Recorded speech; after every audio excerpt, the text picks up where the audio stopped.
All right, a Bonzaar welcome to all. I'm Silent Disco, and you're listening to the Burners of New Zealand, Australia, Asia Regional Podcast, a panel discussion audio pod about our most recent Underland experience. So, in this episode, we'll be talking about the 2025 Underland Pop event, our thoughts, and the review of the third edition in Paradise, the fourth Underland overall. We'll chat about some of the highlights, the shenanigans, the effigy and temple burns, the controversies, provide some of the behind the scenes reporting, and offer some improvements for the next event.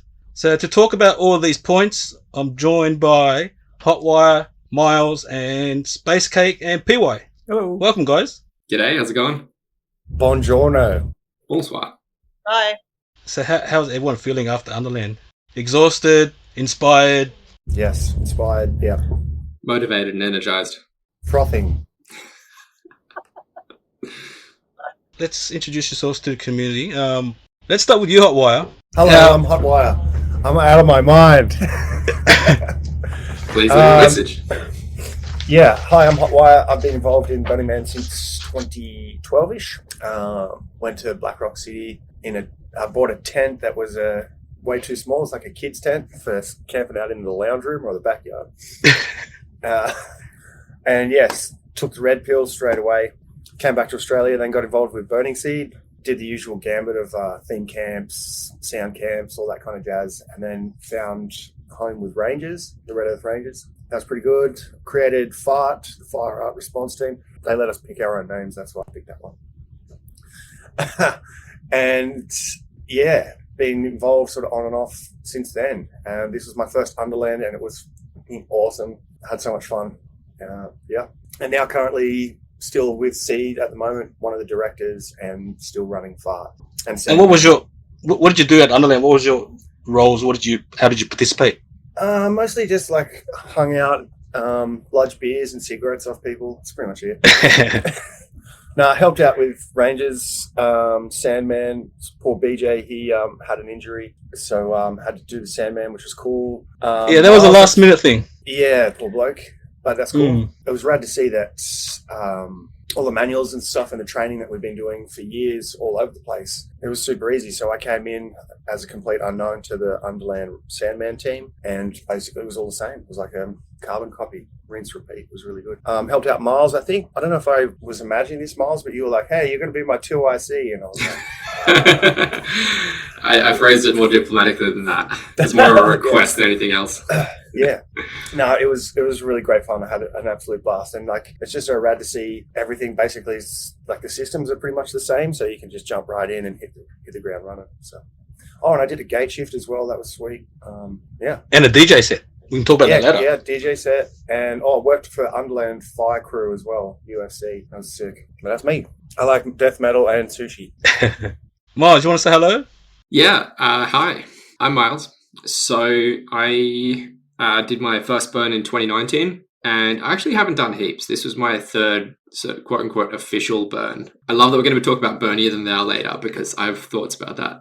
But in that time, I've done a heap of burn adjacent events and before as well, and so I feel like it feels like home to me. And this was my first time ever doing Ranger Lead. It was a big step for me in that way as well. And so I was really excited at the offer in my when I first sort of put in my volunteer application on Underland. I said, hey, I'm interested in being a Ranger 2IC or something on the leadership team. And then I got a call from... That's adorable.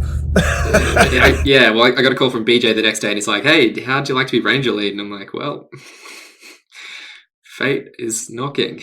And this is only with 4 weeks for preparation? As from memory, it's about 5 or 6 weeks, but yeah, it was a very short time. So I had a pretty good idea of what would be needed. So I've done a lot of volunteer coordination in other roles, in other organizations and other settings. And obviously I've arranged before a couple of times as well and had, again, similar roles in other sort of settings and events or organizations. So when BJ came in and said, hey, we need someone to come in and do this, I'm like, right, well, I'm going to have to put in a lot of work very quickly, getting up to speed with the existing work that's done in the existing community, because this was also my first Underland. So I knew almost no one. And as soon as that task would down, then I'd have to just sort of knuckle down and work out the priorities, which was getting boots on the ground for rangers in kit on shifts, and that's everything else kind of like comes second priority to that. So I wrote up a big afterburn report, which I posted on the Facebook and in the Slack and in the Rangers chat as well on WhatsApp. And because I believe in something called building in public, this principle that when we set out to do something for the community, that we should also include the community and take them on that journey as well for so many reasons. One of them is obviously transparency, but another one is so that people can sort of see the internal operations and then provide feedback. And even if they weren't directly involved, just have a little bit of that sort of observation and commentary. And there's so many little ways that helps. But the other thing as well is that building in public helps bring people on the journey with you and bring them into feel more included and like they belong in what we did. And so my first priority was very much getting people into getting rangers on the ground and geared up and feeling confident to take shifts. And so for me, it's like, okay, there needs to be pull factors there. Need to make it as open and inclusive as possible. And as soon as sort of even before Underland happened as well, my thoughts were like, what is the ranger community going to be like as a subsection of the Underland community in the months after this and in the time between now and next Underland? And that has to be something that is part of my priorities as well. And so I could talk for ages and ages on so many things and the stuff that's been happening since the burn as well and on the burn. But I think I should probably hand over to the next person doing a round of introductions. Yeah, Beck, how was your Underland? What were your thoughts about this third edition at Paradise? Yeah, I think we're getting better at using the space, and we're getting better at dealing with the wind. Like, that wind is never going away. And so from a center camp perspective, we created a windbreak using hay bales. I ordered twice as many as last year, so that worked really well. Next year I'm going to order twice as many more. I'll probably get half of that. All things going according to plan. But yeah, look, it's an interesting site. I have mixed feelings about it, but it is a site and it's committed, and we're making it work. I thought it was quite a wholesome burn. I thought there was really nice vibes. It was really cute.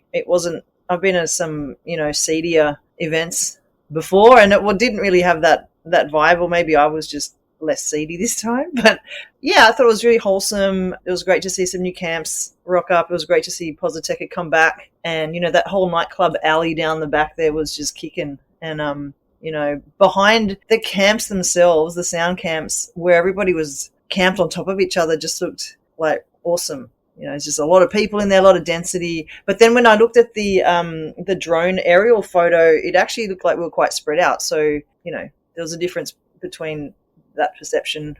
I mean, also at nighttime, it's kind of dark and stumbling around. But the aerial photo just made it look like we were a bit more spread out. So, yeah, that's my thoughts in a nutshell.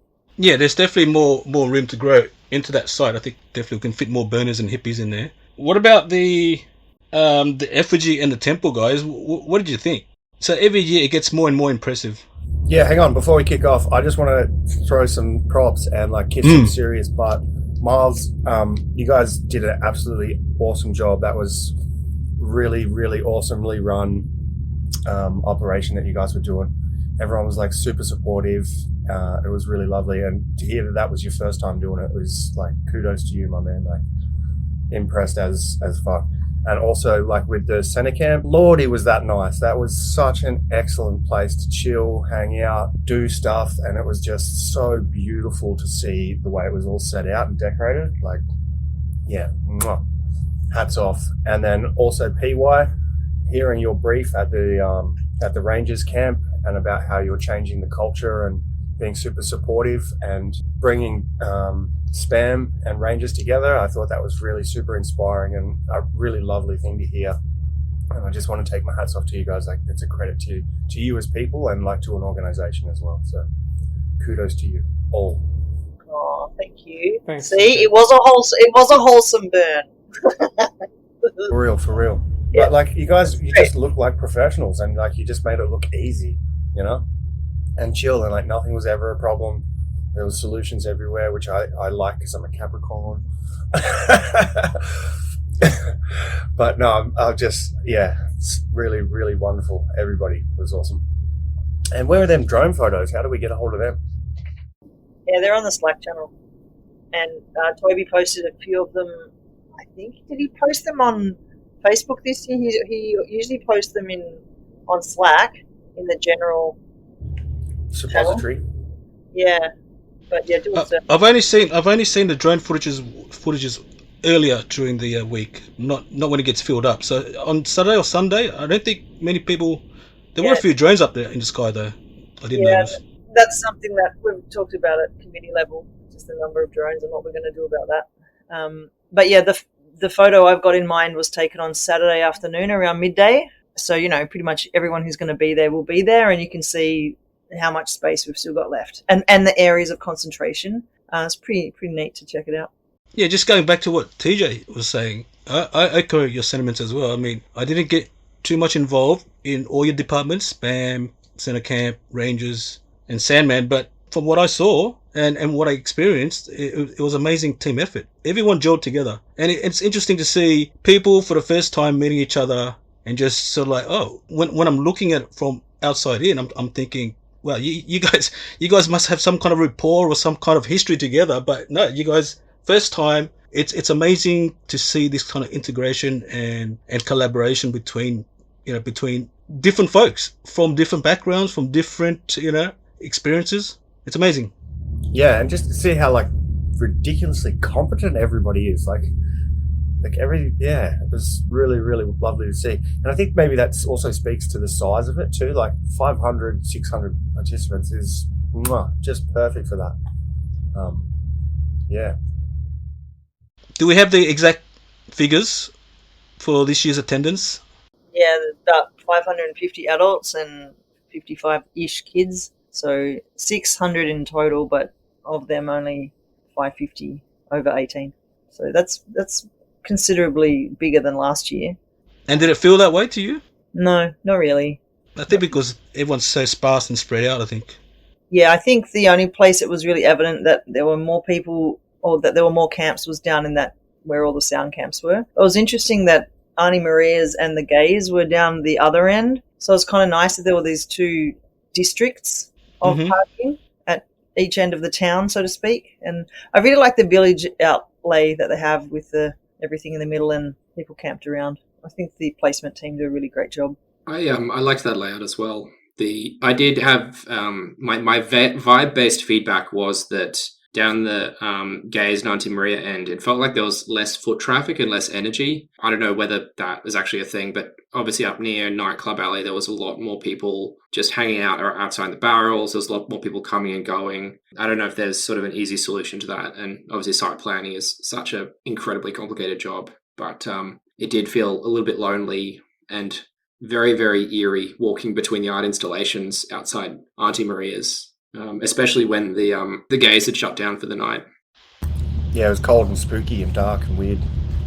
It wasn't dark. There was a lot of lit up installations. Not dark, but yeah. Yeah, it was spooky and weird in a nice way. Not in a bad weird. It was good weird, but different. Yeah, it was nice because I always had drones following me around at night when I was walking, so I really felt safe and secure, like I was being watched and looked after. You had your own little surveillance team. Yeah, exactly. Were they in purple by any chance? For those listening at home, purple is the colour of Underland Rangers. PY, we haven't heard from you yet. Would you like to say, what was your experience with the spam crew? It was a good year for spam this year. We did have troubles, but I think on reflections, the kind of problems we had were good problems to be having at this sort of 4 years in, like growing pains. So we had, little sort of struggles around resources and allocating resources and making sure there was enough stuff to go around. But I think it's just all part of becoming a bit more mature as an organization. So in a way, it's actually a good sign that we're having these problems now. And, I was just so happy to be part of such a killer team. Spam really knocked it out of the park this year. And everyone just did such a good job. If I can just take a second to shout out all the people, as well as the seasoned crew of Spam veterans. We had a bunch of newcomers on the team this year. Carl, Craig, Luke, Dave, and very importantly in the kitchen, Trish and Aaron. and they all just came in and smashed it, and it was fantastic. And then, when gate opened, we had even more people to come on and supplement the team and help us out a bit. So Pat, Matthias, and Brandy came on and did a couple of shifts to help. So between the veterans, the new people, the people who came in for gate open times, it was a good year. And we got to have one little sneaky crew party after everyone left, when it was just spam on site for that very last night before we shut the shipping container and close the gate and drive off. Yeah, that was good. It's like having your own little burn after the burn, where you've still got the whole site to yourselves. What could go wrong? What could go Well wrong? deserved too, for sure. Yeah, you guys ran a super tight ship. I picked up so many tips and tricks of where to put things, your physical layouts. Lots of cool stuff there. Like putting those water IBCs on the roof of a shipping container. Yeah, that was a good one. That was brilliant. Yeah, I mean, hats off to Toby for taking on the role of the team lead this year, and I think it shows also that JC did a really good job of kind of setting us up to this point now, and Toby's been able to take on that role and just sort of keep the good work going. So yeah, it went really, really well from a spam point of view. I can give a little preview here of the Underland Rangers feedback survey. I've been collecting average ratings of the interactions between Rangers and all the other departments, and spam is currently coming second with just over 92% positive interaction. Nice. So, goal achieved. Positive relations between spam and Rangers. Fantastic. Yeah, you made that look easy, PY and Miles. It's awesome. And thanks for the showers too, man. They were lifesavers. Yes. Everyone is, access to the crew shower is a much sought after commodity. Makes a big difference. I was going to mention about crew feedback. There's actually a crew feedback session happening in Melbourne on the 2nd of November. It's a Sunday, and it's in North Carlton at the Great Northern Hotel. Nice pub. Come and have a beer and a chicken parma, and catch up with all your crewmates and tell your stories and share your feedback. And everyone is welcome. Yeah, and while we're doing event shout-outs, I believe there's a burning pub this Thursday as well. So that's Thursday, October 23rd. So if you're in Melbourne, come along to that. That's going to be also at the Great Northern, I think. The Retreat Hotel. Yeah. Yeah, so you're now based in Melbourne, Miles? You're originally from Queensland, Brisbane? Yeah. So I've been nomadic for a while. The Queensland burn modifier is my home burn. And so I'm semi-based here now and planning to for a little while longer, but still kind of uncommitted and still semi-nomadic. Maybe I'll settle down by the time of next Underland, but we'll see how we go. And how are you finding the Melbourne burner scene, burner community? Oh, it's great. It's I think Underland was very, very lucky to have such a veteran crew of burners sort of splitting off from seed, and whatever anyone thinks about what happened there and that community, I think that the Underland community was incredibly experienced, fresh, and motivated when Underland was first launched, or it must have been, and really put the community here onto such a strong footing to produce a really polished, really professional burn, even at small and medium scales. And it seems to be scaling pretty well also. Obviously, it's still sort of in the small to medium stages, but there's going to be a lot more growth that happens as well over the next few years. But I see no reason why the community shouldn't sort of keep flourishing as well. I really can't think of any negative interactions I've had from anyone in the community. Here, my bro. Here. I think, seeing like the turnout you guys had at the Ranger trainings, that's like a really good key indicator, and how positive that was, and like how you guys are going to expand on that. I don't know if you got the email from Lumos about trying to consolidate the Ranger trainings across the country. I think that's a wonderful initiative. But just seeing, me personally, I look at briefs. So when key leaders give briefs, and just sort of gauge that, and like seeing you guys do it in such a professional and friendly manner, like I would not be surprised if you had a really significant uptick in volunteers. I personally just felt really safe and loved, and was given challenges that were achievable and challenging. So Yeah. I have many thoughts around volunteer rates and sign-ups as well. It might possibly be too early to jump into that though, unless Steve, you're keen to go ahead. We can talk about that later. Down the line. Definitely something, because from what I'm seeing is people are putting their hands up. They see the community first, and then they see what they can pitch in, like how they can help. So that's an encouraging thing for Underland to grow, and Common Arts, to get more volunteers in, and understanding the roles too. We had a bit of a uptick in centre camp volleys as well. We had a lot of return friends joining us again, and we had new folks coming along too. So it was really good to have that continuity, people who know what it's all about, and then they can train up the next generation. That's really great. And also this podcast is probably quite useful because you guys were promoting opportunities for volunteers in the lead up to Underland as well. So kudos to you, Stevan and PY, for getting that happening for us. Thank you. Yeah, you must have heard the call out there, Miles. So thanks for stepping up. Yeah, we needed a ranger lead to step up. So did you guys encounter any first time burners around? Yeah, heaps. That was awesome. Yeah, lots. There was a pretty high rate.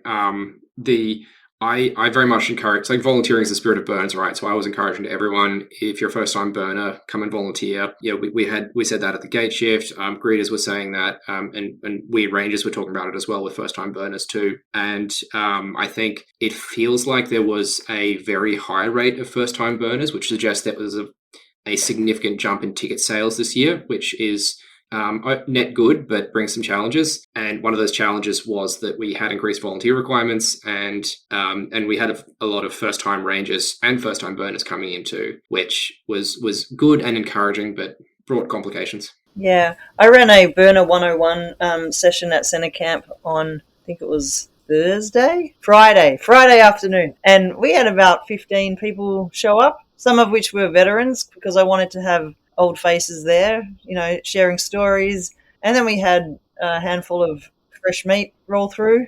It was really interesting.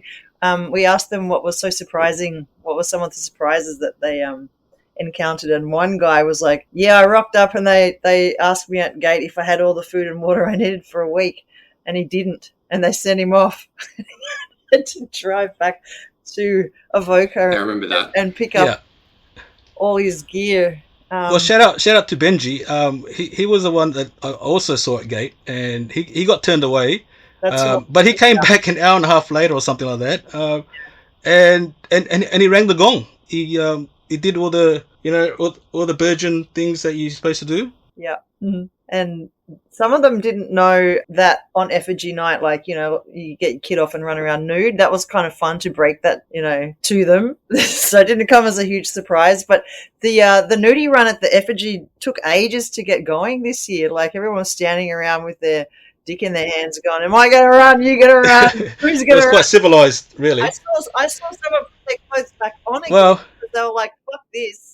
It's too cold. I'm not doing it. And then in the end, Miles started off the run. So was it Miles or was it? Hold on. It wasn't me. It was Dylan. Oh, sorry, not Miles. Yeah, it was Dylan.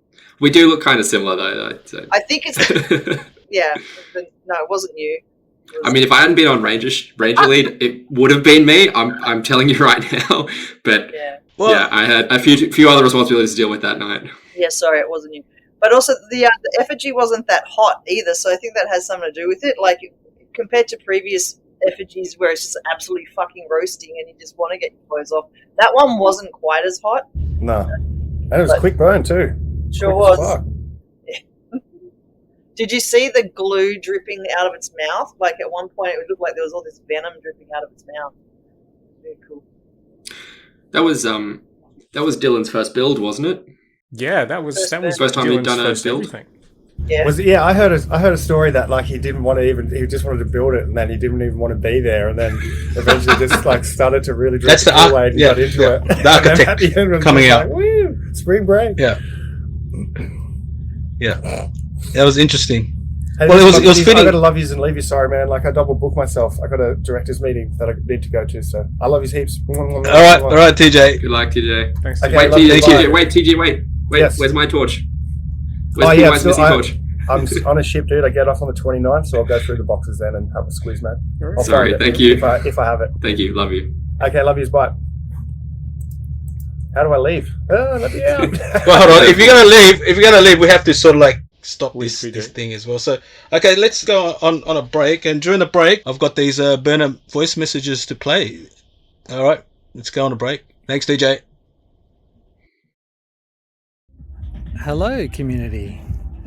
This is Burner Cunt here on Ranger duties. So I'm Ranger Cunt. I flew in from Hobart last night. This is my first Underland. Hi, I'm Ash. This has been my first burn and it has been absolutely amazing. I have never met such a supportive group of amazing, fun, fantastic people. So thank you. I'll be back next year. Hello everyone, my name is Budde Delaga Maftu Flynn. I'm 30 years old and this is my first burn and it's been amazing. Thank you so much. I'm Grant and this is... Say your name. Say your name. What's your name? Harriet. And we are from the east of Melbourne and this is our first burn. And I think Harriet's the youngest ranger to have been in the ranger crew. Yeah, you want to say something, Harriet? Yes. I'm a suicide one. Okay. What are you going to say?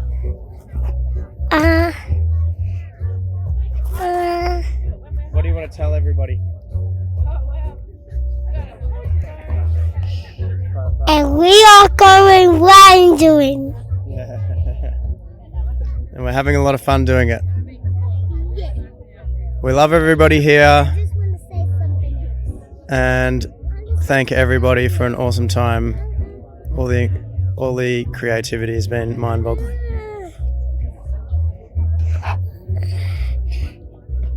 And I had a face paint.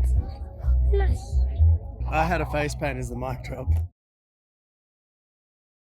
Hello. My name is Rowie and I'm from Jervis Bay in the beautiful, wonderful South Coast. I am here today in Underland, first burn, first Underland, and my life has been completely shifted. I'm got a whole new perspective and outlook on life, and I just feeling very lucky to be in this community. Thank you. I'm Sam from Tiny Shiny, and this is my first burn, and it's been an eye-opening experience and an awesome place to go. There's so much art, there's so many different vibes. Anybody can find their space. It's been amazing. Morning. You guys want some lemon? I'm Terry. I'm from Melbourne, and Underland is my first burn, and it has been freaking awesome so far. Everyone is so nice, and it's so social and fun and creative, and I love it. Thank you so much. It's very kind. I love you all. This was great. Letterbox workshop. Fuck off straight, Randy's tab. You have to say who you are. Oh, Randy Pants. From where? MJ. MJ. Hey, this is Ash at Sanctuary. First burn for me, first under burn. Happy to be here. Loving it, loving all the costumes, loving the energy, loving the love. Yeah, burn on. My name's Mithil. I'm from Melbourne. This is my first Underland. It has been an amazing experience. I just love the whole sense of community, and there is nothing more important in this world. Peace and love. Sure. This is all very new to me. So even this whole experience is very new to me. So my name's Chris. I'm here in Telekinetic, waiting for the wind to die down so we can have delicious pancakes. And I'm excited. This is fun. It's been a fun day. One day down and enjoying it so far. Thanks. Into a podcast. Okay. Well, here we are on Friday. It's popping off real nice and good over here. And I'm Les. I'm camping with villains, but it's my first Underland. My message and what I want to share with the beautiful community here today is make sure you spend some time with the flowers. We got greeted by gorgeous yellow and lilac flowers on this beautiful pasture, and I just feel so grateful for them. Every time I walk around, I feel like they're saying hi, and I really encourage you to spend some time with them and maybe thank them and send some gratitude for this beautiful piece of land. So yeah, that's news. That's an update for Les from my ranger shift to yours. Can't wait to meet y'all. Okay, we're back. Okay, let's talk about the effigy and the temple build this year. The design was a serpent or a brown snake or a snake for the effigy. What did you guys think? Yeah, so that was so the architect Dylan. It was his first time doing a build, and that's his actual name. By the way, you have to make sure you pronounce it Dylan. So it was his first time doing a build, and it looked really, really good, really, really cool. Every burn is a little bit different, like every sort of effigy, every temple is a little bit different, and he put a lot of his own swing into it. At the briefing before the burn, at about 4 p.m. or 5 p.m. on Saturday, he talked us through a little bit about the design process and his philosophy and his thinking and inspiration behind it. And for anyone who's sort of raw dogging this podcast, just going in blind about Underland, the shape of the effigy was a coiled serpent rearing up with its face sort of pointing up and outwards. And it was quite high, the top of it. And when Dylan talked us through his inspiration, his vision, it was very much it was intended to be a phallic symbol, and his part of his inspiration was to try and present it as a positive, hopeful image or symbol of masculinity, something to try and reclaim some pride and some positivity of that. But at the same time, also to metaphor or very literally flip the bird to Elon Musk's satellites in the sky above us. Another thing he pointed out as well was how it was reminiscent of the shape of the temple burn as well. And the temple burn was like from memory, I might be mistaken, I believe it was a hexagon or an octagon shape. And it kind of twirled in a vague sort of spiral. And the spiral was slanted in a way which flowed with the direction that the snake faced as well. So symbolically, they were both kind of aligned to each other in terms of the structural flow, if that makes sense to everyone. Yeah, PY, you interviewed Dylan. PY looks confused. I was just trying to think about the shape, Yeah, I interviewed... Yeah, you interviewed Dylan for the podcast. He was telling us about also the symbolic, message of the rebirth of a snake shedding its skin. Yeah, I had a bit of a chat to Dylan throughout the week at various stages of the build. Yeah, I remember one conversation where he was talking about how it was, he wanted it to be our snake, and as opposed to a snake, if that makes sense. And I kind of got that vibe. Like, I remember looking at it thinking, this is a pretty friendly snake. This is not a menacing kind of evil, devilish snake. Devilish representative of anything nefarious. I thought this was just a very chill snake with its chin at a kind of a positive attitude, looking down at us kind of benevolently. That was the vibe I got from the snake. Was that the vibe you got from it? Yeah, I think one of the snake, Bow kids, like as a masculine as protector and guide, I thought it was just chilled. It was just a chilled snake.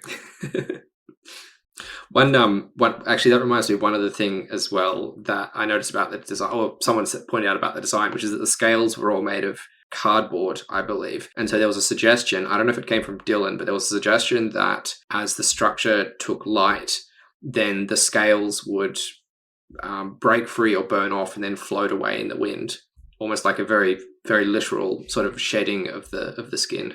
Oh, cool. And how was the burn, Beck, from your point of view? I was on perimeter. Yeah, I was on perimeter as well. It burned pretty quick.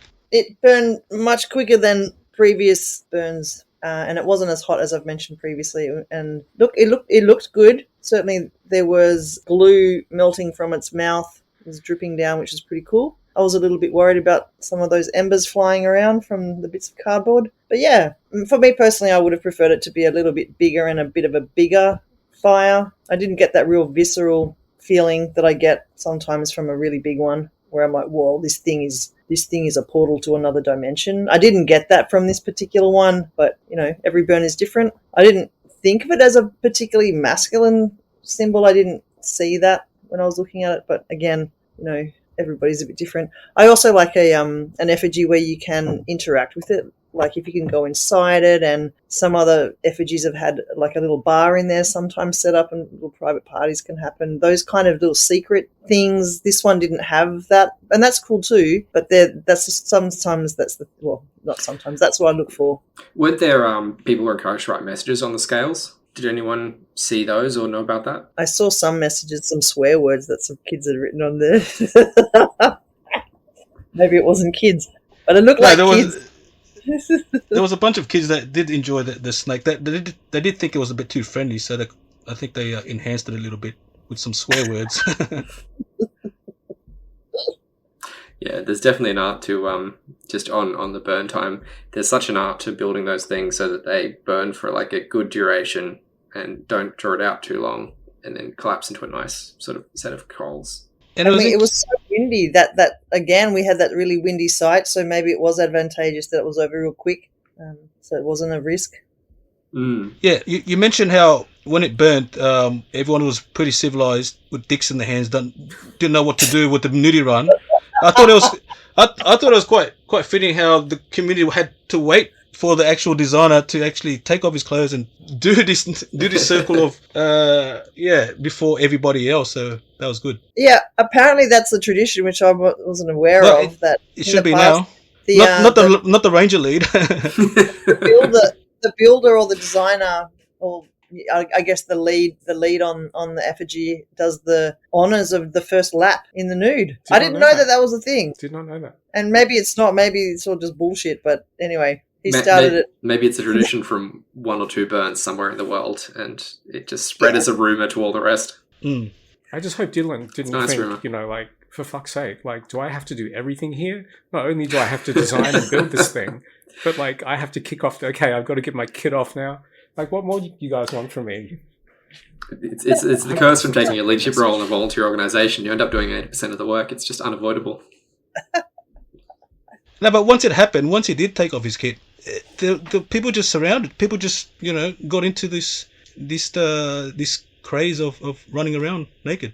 That was cool. Should we mention the stealth burn on Friday night, or are we officially told to? Yeah, that was pretty cool. No, let's talk about that. How did that turn out? The art burn. It was an art burn. PY's definitely forgotten it. How come I didn't hear about this? Because it was stealth. It was a stealth burn. What, where, when? That's why. It definitely happened. It's spread the old-fashioned way by word of mouth rumors.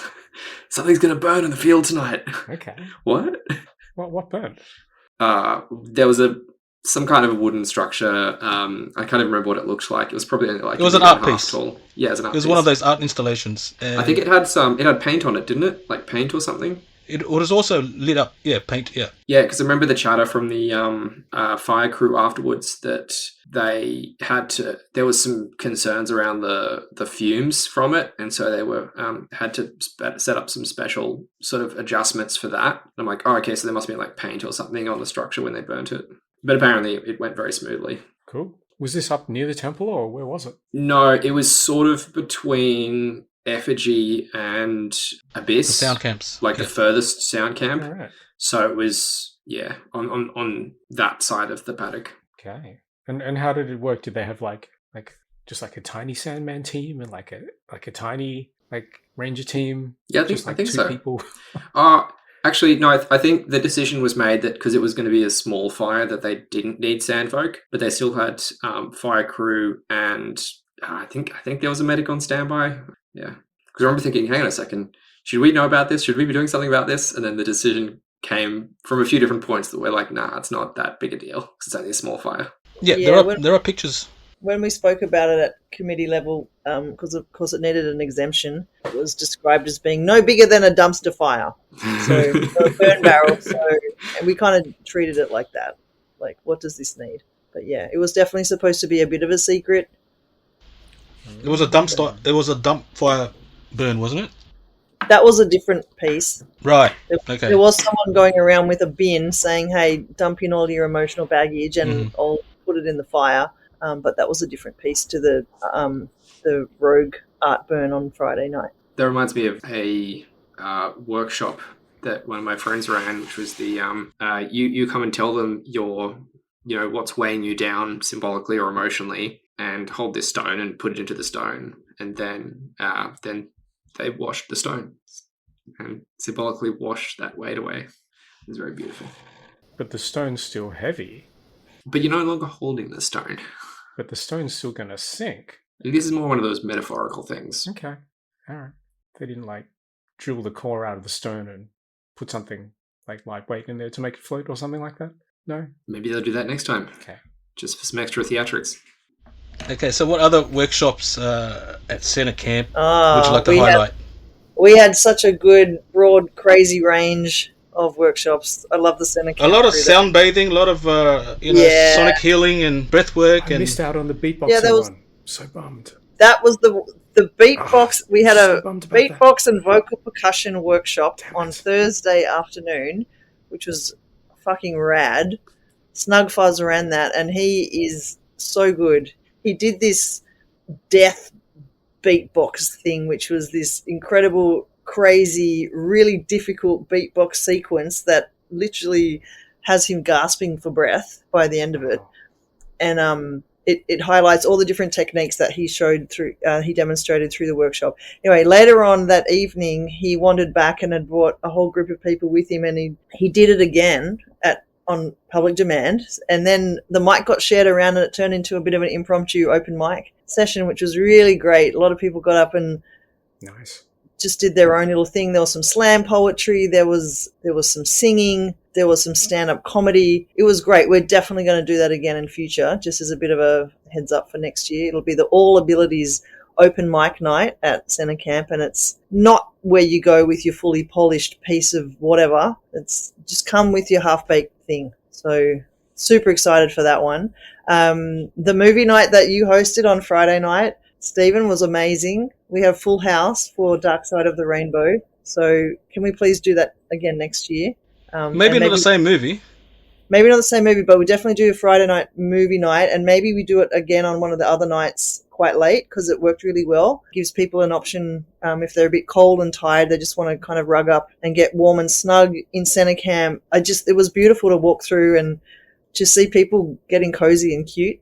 As you mentioned, we had that extreme sound bath, which was run every morning, and that was cold brew coffee on tap that people could help themselves to, and then you settle in and get blasted by this quite strange soundscape piece that was composed to be both simultaneously relaxing and also quite triggering. So you're sitting there listening to the sound of panpipes and fucking chimes and shit, and then there'd be this really weird glitching sound that would come through the sound system, and you weren't quite sure, is this just like an issue with the Wi-Fi, or is this actually part of the program? And then increasingly over the course of the audio track, like that glitching and that crunching and the squeaking and the bleeping becomes more prevalent. And so instead of being all chill, these people were like kind of twitching and getting all agitated, and that was the point. So that was a really cool experiment, and I know that facilitator's got some new ideas for next year.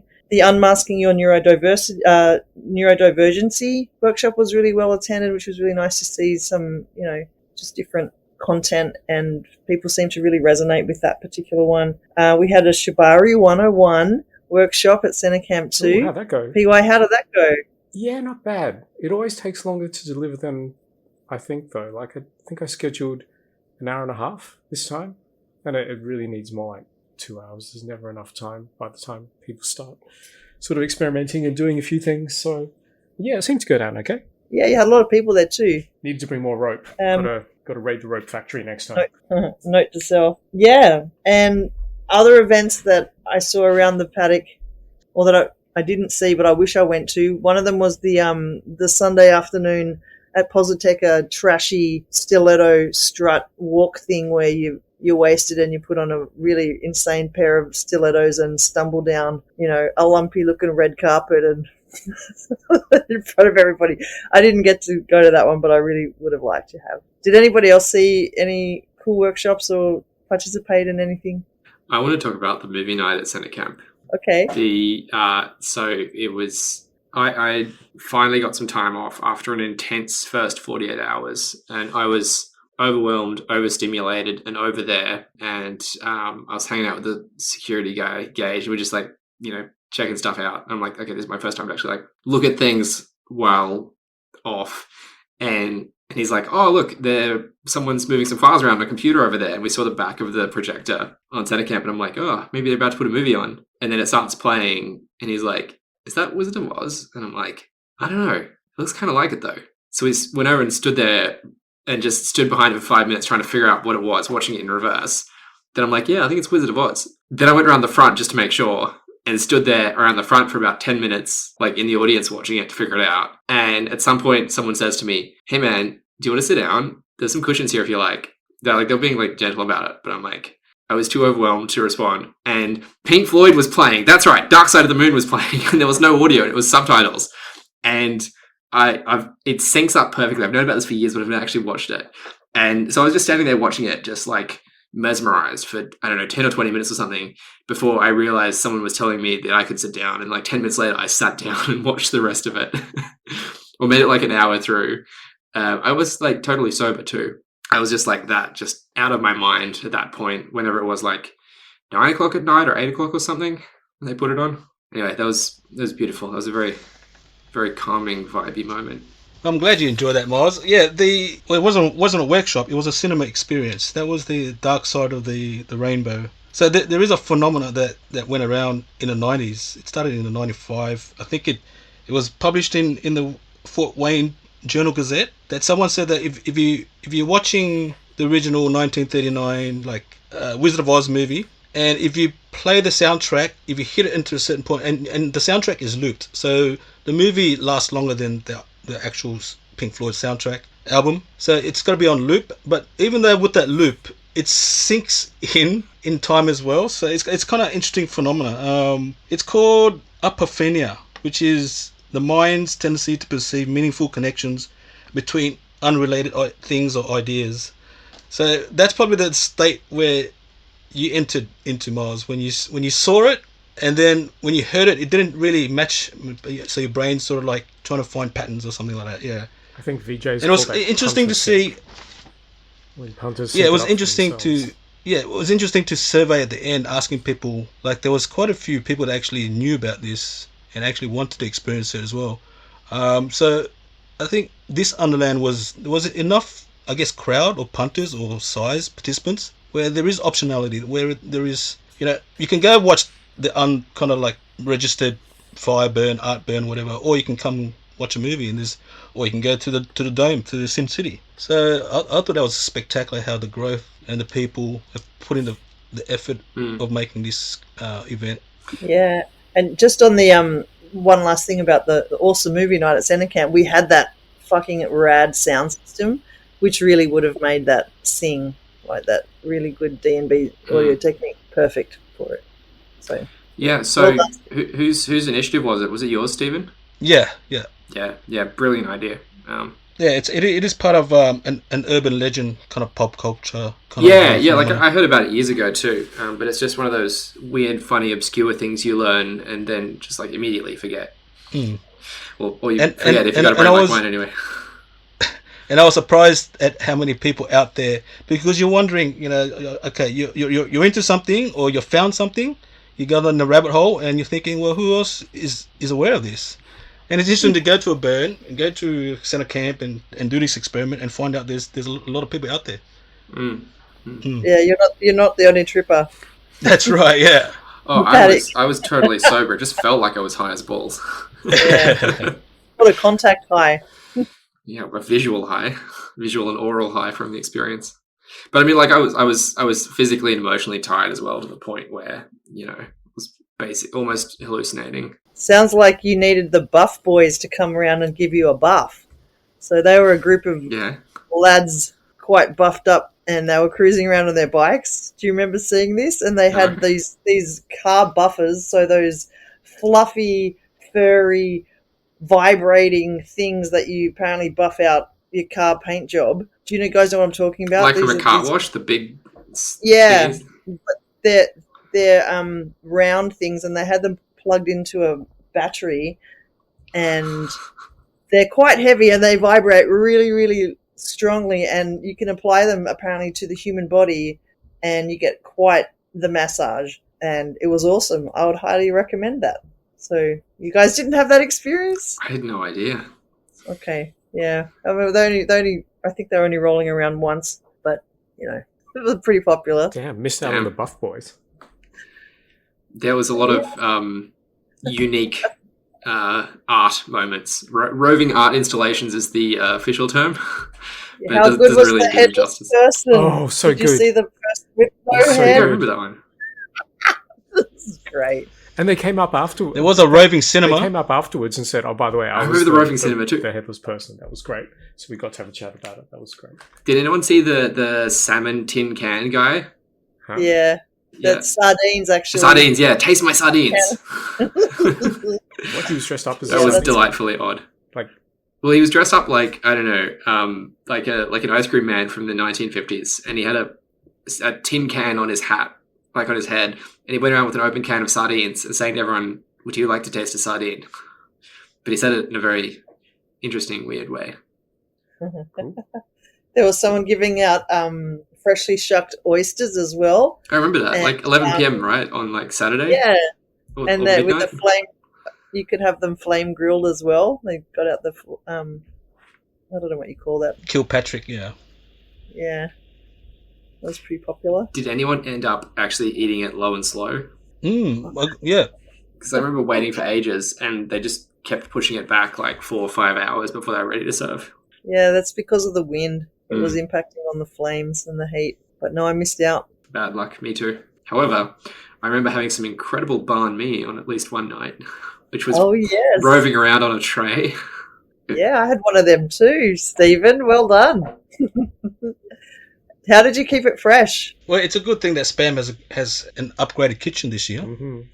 Yeah, shall we talk a little bit about the team of how, I guess, more energized? Yeah? How would you say how the team worked this year, PY?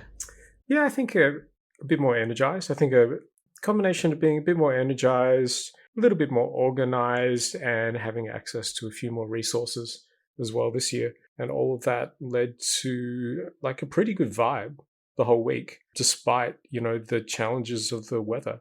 Because that, the Space Cake was saying the wind is killer on that site. The wind just amplifies everything. Like a little shower turns into a big deal when it's blowing in sideways. Like we had the doors of the shipping container open, and the rain was making it kind of like halfway down the shipping container kind of thing. And, tarps were blowing around, crappy gazebos were getting uprooted. But yeah, we had enough people to handle it, and it was, it's all pretty chill. And the pack down as well, you're saying, the strike. Yeah. It's pretty easy, pretty chilled. Yeah, it all went pretty well. We had to play a bit of a Tetris game as usual.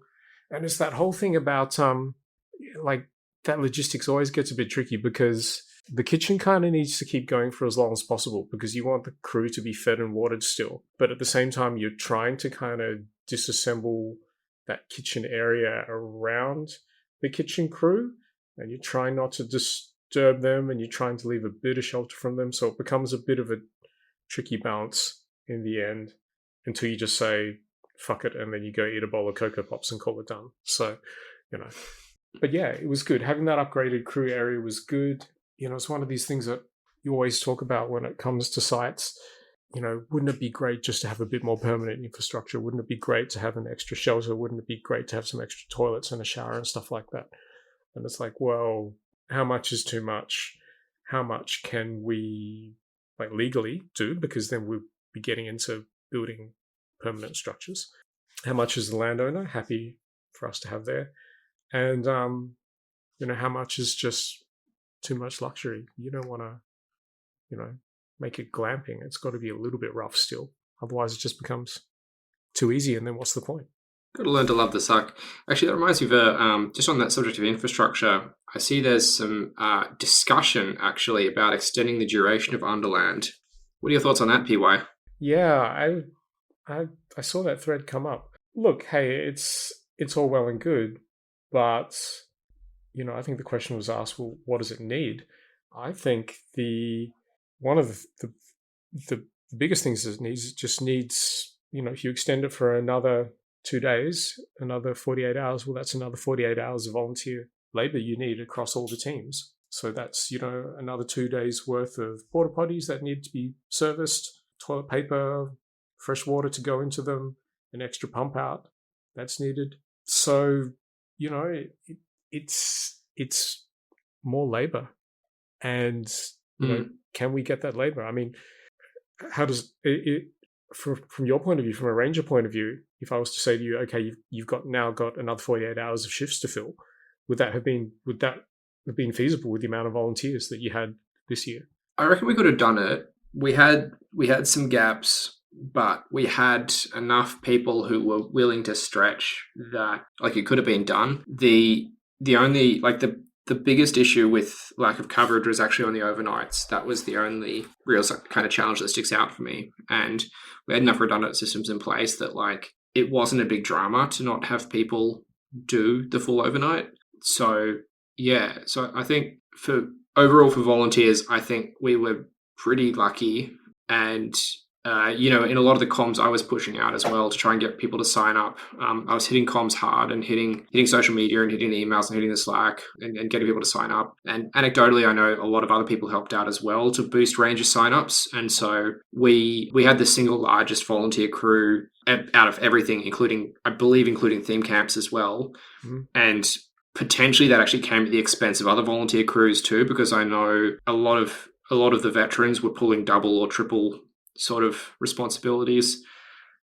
So we wouldn't, I guess what I'm trying to say is we could have squeezed a tiny bit more, but I think the biggest sort of area to boost volunteering is actually in more just newer burners getting more experience and getting an understanding of just how useful and impactful it is to volunteer and give back. And given the high rate of new burners, that proportionally speaking, a lower rate of new burners in future would probably result in higher volunteer rates. And, there's other ways we can sort of step in to encourage that as well. So people proposed a quota for theme camps, which I've seen done elsewhere, and I think is probably a good idea. And then a requirement for volunteering as part of the ticket entry. Confest does that, and I think they seem to do it pretty successful, and Confest is obviously massive. It's huge. So I think there's ways we can boost the volunteer rate. And the sooner we start sort of talking about those communities, the better, because of how volunteering is the lifeblood of any event in a volunteer-run organization. How does the quota for theme camps work? Where you've seen it previously, how does that work? So Modifier did it. I'm just trying to remember in my head how it worked. I believe from memory. So they didn't do it this year, but they went on hiatus for a while. But before the hiatus, I believe every volunteer for a theme camp had to also sign up for a 6-hour shift with one of the other crews, whether that was Rangers, Leave No Trace, right. or one of the others. Okay. That sounds like a good way of doing things. Gets a bit of cross-pollination. Yeah, well, that model has been adopted by also at Maverick Burn. I remember theme camps had to pitch in at least a couple of volunteer shifts. Yeah, cool. Yeah, whether they're experienced or not experienced, we encourage all types of burners. In Modifier, it was everyone who joined as part of a theme camp had to do the extra shift. Where's Maverick Burn? Is that in Australia? It used to be in New South Wales. It folded with the organisation which is now burning Sunburnt Arts. Yep, it's all together. Okay. In a way. Yep. Okay, so I mean, what about Common Arts Victoria Space Cake? You're on the board. How would that look for the Common Arts Victoria team if it was extended? Yeah, look, this has been floated a couple of times, and we are open to it. It's just about the reality of numbers. and volunteers, and then adjusting our permit and budget accordingly. So I think we want to do things in a realistic approach. We don't want to rush at anything and then have things fall over. So we'd rather go with slow, healthy, sustainable growth than suddenly blow out and not have the people to maintain it, because it is the people that make this community and those events really smooth. And we're also quite interested in doing other events, not just Underland. We want to do community engagement events throughout the year. So we just don't want to hang our hats entirely on one big burn event each year. So there's other opportunities throughout the year. So we do the market, for example, and there's different things that we can do. So it doesn't have to hinge entirely on Underland. How would that differ from the burning pubs? Well, Burning Pubs is run by Melburners, and the Common Arts event, the market, is run by Common Arts. We do it. We have done it in the past two. We did it this year and last year. We did it in the middle of winter as a bit of a preliminary, excitement builder for Underland.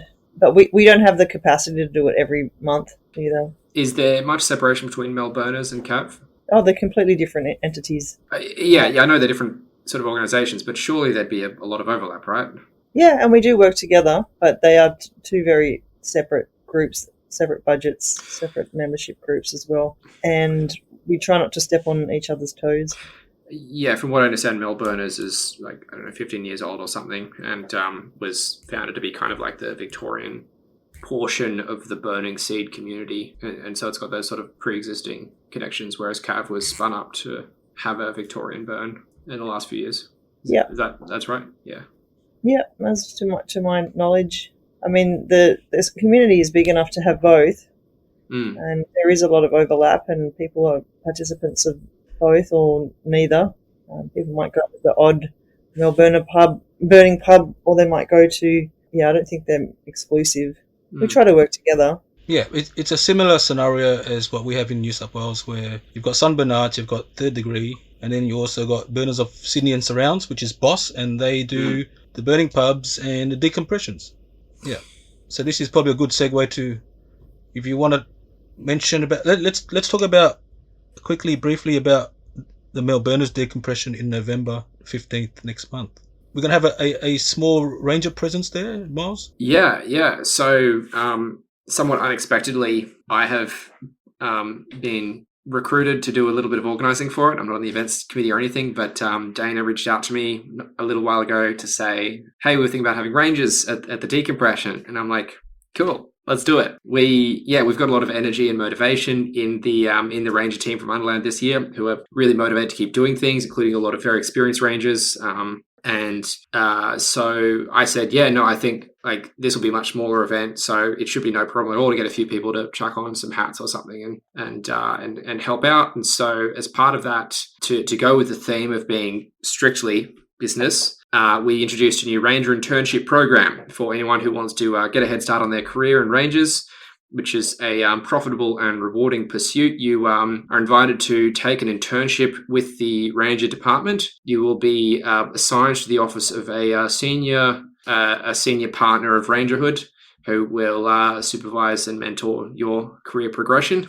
And I'm very excited to be seeing a few of our very experienced senior councils return to oversee this corporate event. Yeah, I think we as Rangers, we need to get back into the mindset of that Rangers happens all year round, not just at Underland or at any other burns. So yeah, it's good to have Ranger presence. We had some Ranger presence at the Sydney Decom on the weekend, so it turned out well. Oh yes, I saw some photos from that.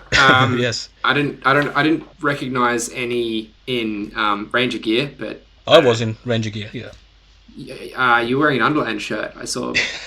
Well, that's that was the Ranger shirt. Yeah, that's the thing. It's we gotta have the mindset of we're doing this all year round, so we're gonna have some stuff stored in hand rather than on site or wherever 3 or 4 hours away.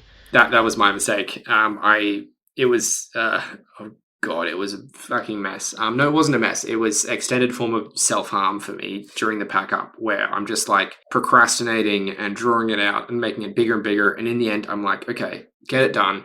got it done, get it in the container, got it in the container, and left site with as little as possible. And but I like yeah. I like these fuck ups because it presents an opportunity for us to redesign an urban kind of ranger outfit or something, you know? Yeah.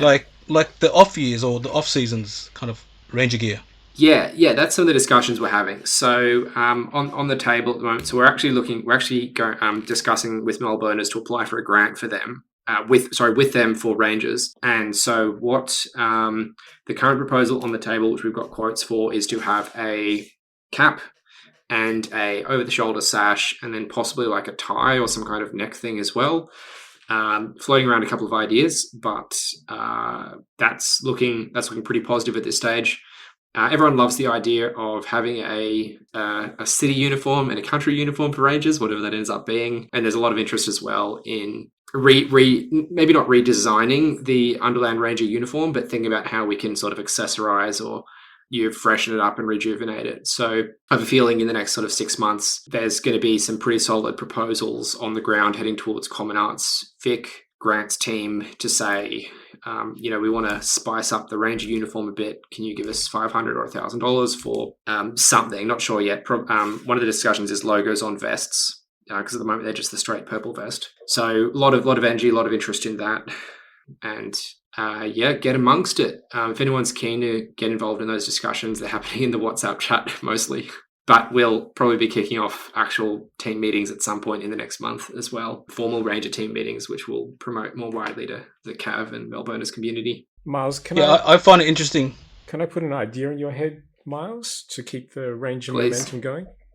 Spam is going to be having our own mid-year summit. We're going to call it the SMS, the Spam Mid-Year Summit, or Spam Mid-Year Shenanigans, when we're all going to get together and, do spam shit with chainsaws and burn barrels and utes and, just power tools, that sort of stuff. Maybe Rangers can do the same thing. You can have the Ranger Mid-Year Summit. You can call it RIMS, RMYS, and you can get together and do Ranger shit. We'll get together and do some Ranger work, maybe even some Ranger jobs. Yeah, just, or you can, you can dare I say jobs at RIMS, or RIM jobs for short. You can, you can make it practical. You can do training. You can work on your radio protocol, whatever. But, just something to keep the momentum That going. sounds so much fun. I love the sound of that. It's just an idea. I'm sure this Rangers are going to hear this and they're going to be like, yes, this is a thing now. Yeah, lightsaber duels like Burning Seed Rangers used to.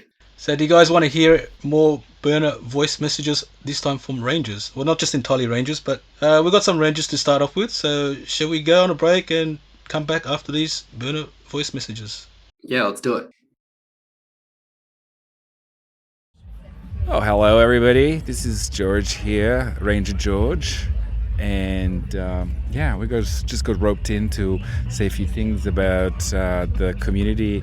I've been coming for now third year, and it's a really lovely place and people, and this year's definitely visibly grown with quite a few cool camps and stages, and it's really developing into something special. There's 200 people more attending, 50 kids, and yeah, it's been very much a breeze so far. Not many accidents, nothing really, but yeah, good fun. So yeah, thank you everybody for respecting everybody and keeping it cool and wild.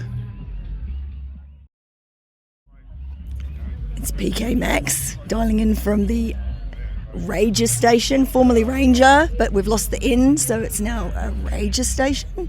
And I'm out here raging on behalf of everyone. And it's my first Rager mission. And it's lovely. And I love you.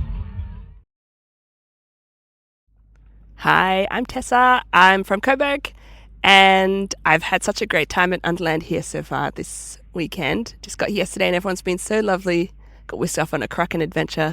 Thank you to everyone who said hello and was really nice yesterday. Thank you.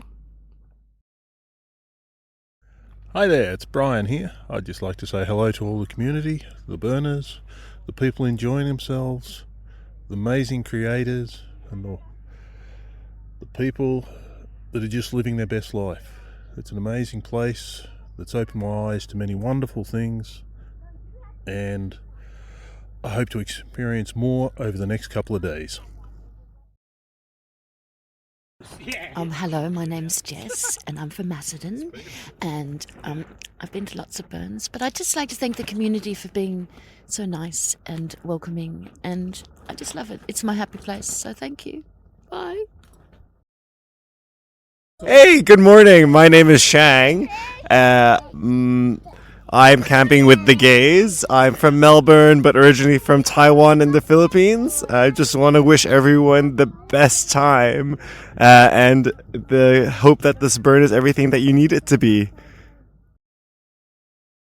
Well, yeah, that snake, when it caught fire, was pretty good. There was stuff flying friggin' everywhere. It was made off a plywood sort of thing. As the fire crew, I was a little bit worried about those flying embers, but that's why they call it ember chasing, hey? I'm Cruiser. It's only my second burn. I was fart at the Embers Renegade burn, and now I'm part of this team here, and it's just amazing. I've met so many people, and I'm hoping to get to Burning Man next year, so I'll be sure to tell you all about that if and when that happens. This is Champagne from here and there. Again, an absolutely amazing experience. Lovely people. Wonderful experience. As always, it's a shit the first hour or so. But after that, wonderful. Thank you. Hey everyone, this is Pondage, Jason Pond from The Yard, and just want to say love what you're doing. Been blown away by all of the magic and the creativity and the effort this year, some new faces, and it's amazing. I can't wait to see you all again next year. Hi, I'm Posby. I'm from Thornbury at the moment, and I want you to know this has been my best burn. Not that I like to rank and rate things and put them into categories, but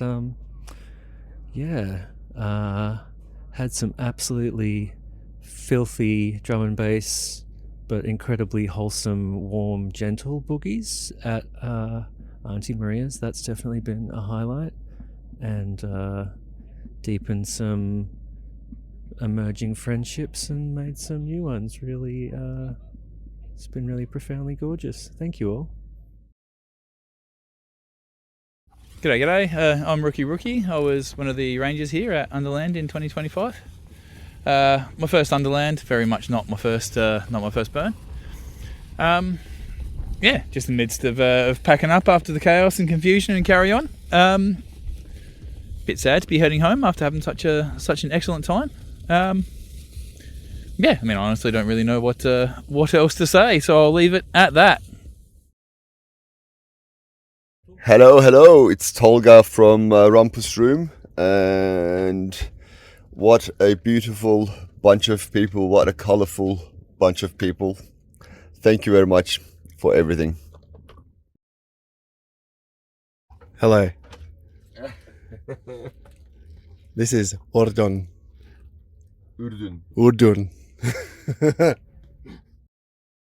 This is Axel. Fuck your burn. You want to say something to the community?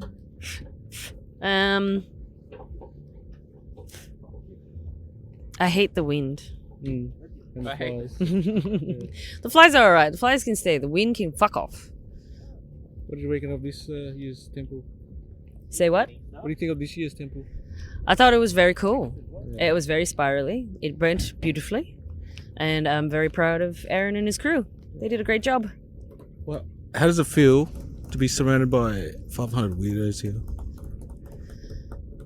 Very comfortable, because I fit right in. 500 of some of the best weirdos.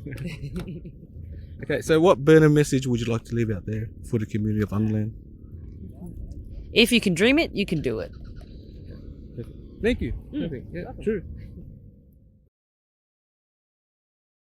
All right, cool. We are back. Let's talk about the temple. Yeah, let's talk about the temple. It was so beautiful. My gosh. Very spirally. It was so beautiful during the day and at night, and there was so much work that went into that. And I wrote a little message inside. Yeah. And I took a couple of friends in who didn't know you could go inside and write messages, and that was special. Was it? Yeah. Why did they think that you couldn't go inside? Was it sacred or something? Was it?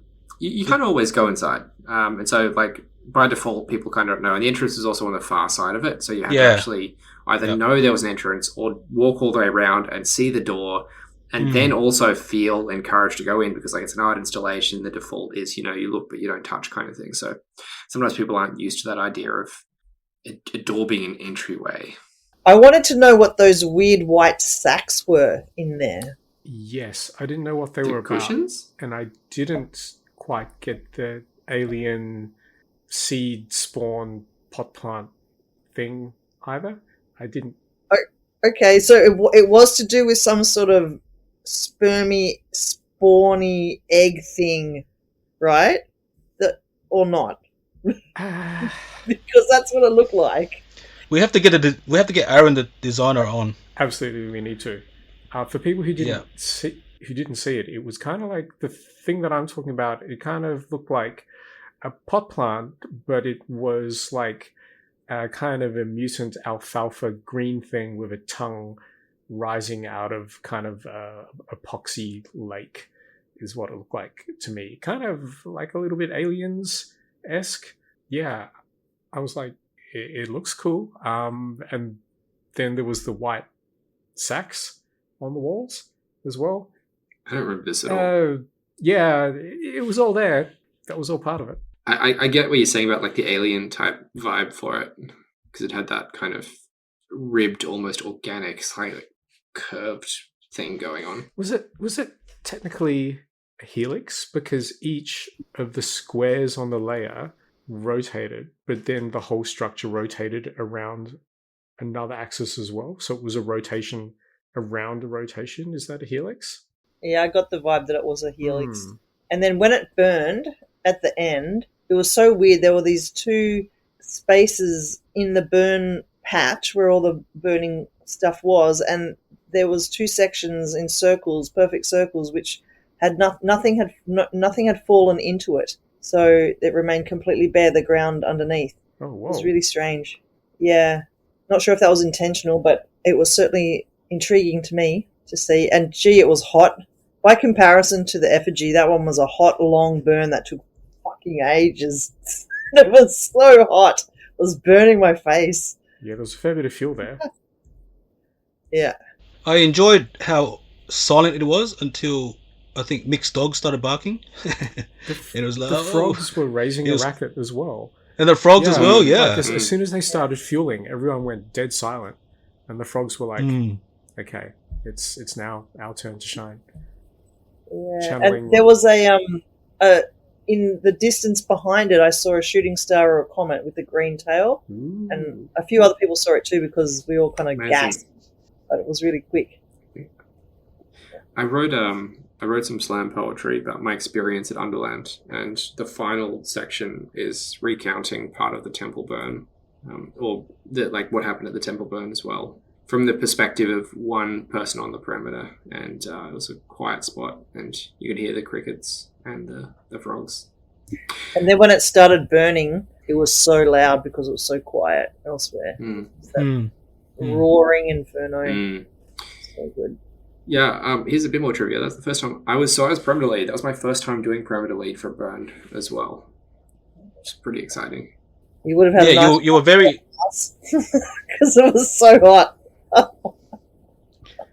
Yeah, you were very, very focused in there, Miles. I remembered you had to meditate as well. It was beforehand, yeah, not beforehand. Beforehand. No, but beforehand you had to get some rest time and making sure you're really focused and tuned in into the temple. Yeah, that felt appropriate, and also to sort of sort through my head as well and work through what had been a very high energy few days beforehand, and then the weeks leading up to that as well. Do you feel like the temple has somewhat overtaken the Effigy as a primary source of sort of like cathartic experience?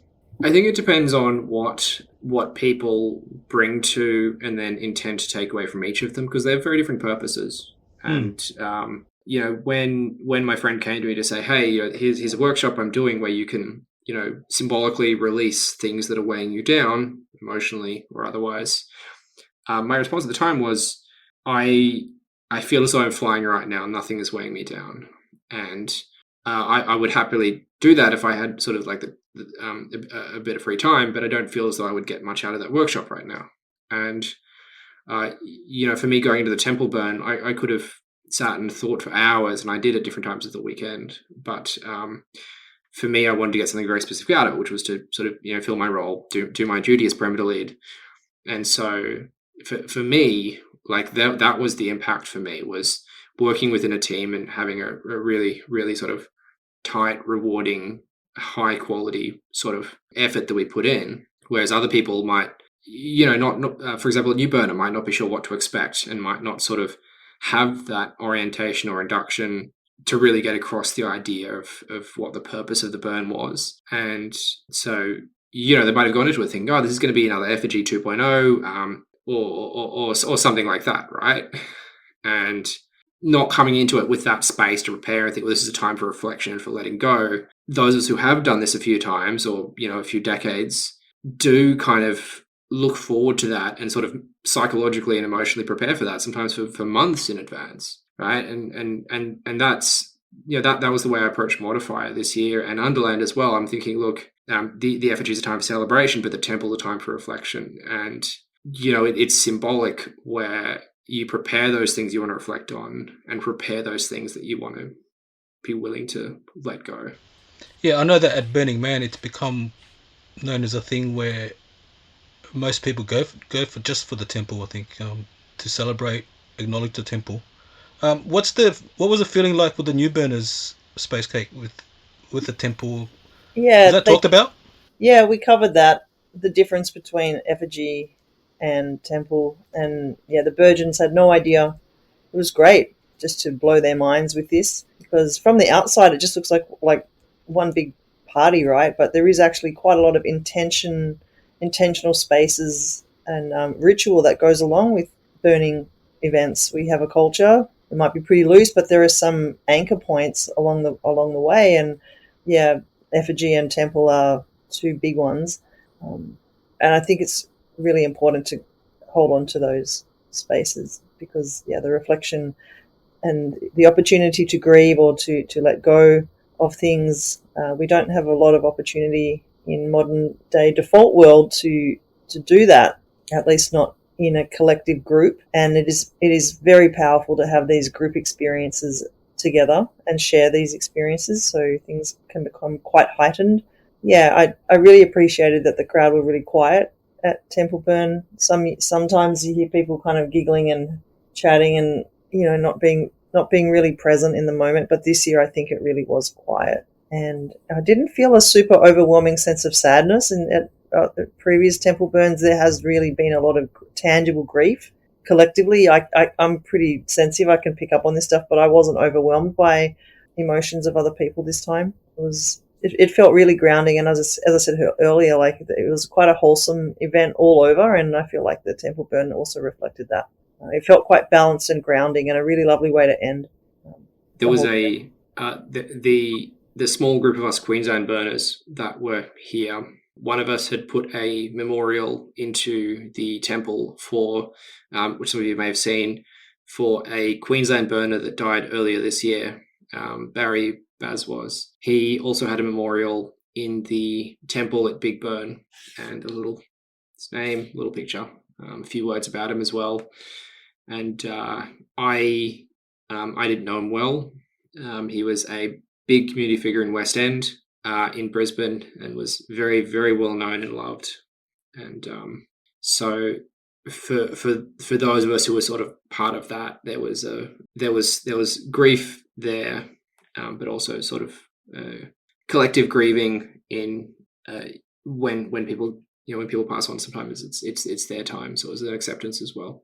For me, a big part of the emotional impact, as well as that, was how I was incredibly struck and extremely proud by the number of first-time burners we had on perimeter. This went for Effigy and Temple, but a bit more so on Temple, I think, where I was very clear when Rangers were signing up with our first time burner. I was saying, look, I'm not asking you to do perimeter because this is a very big thing for Effigy or Temple, and I gently encourage you to sort of give it a go first. But given we end up being short of perimeter rangers for various reasons, and so some first time burners did step up to jump on that perimeter. And especially for Temple, I was really I felt a lot of that weight, and for me, part of me was grieving a little bit to think that they were making that sacrifice to stand up and do that service to the community at a time when they may have otherwise felt it very impactful to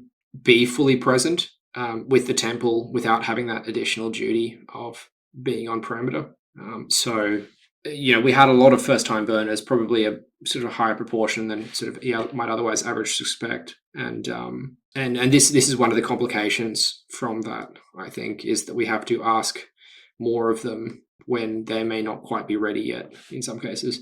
And they all did fantastically, but I was still very sort of shook by that sacrifice. There's also the idea thrown around of moving burn nights, so Effigy and Temple up a bit, say Friday, Saturday, and then you can have Sunday to rest or party, and then usually it's anticlimactic after a Temple burn, but I guess so it should be, because it's more solemn and more reflective. So what are your thoughts about burning, shifting the burn nights?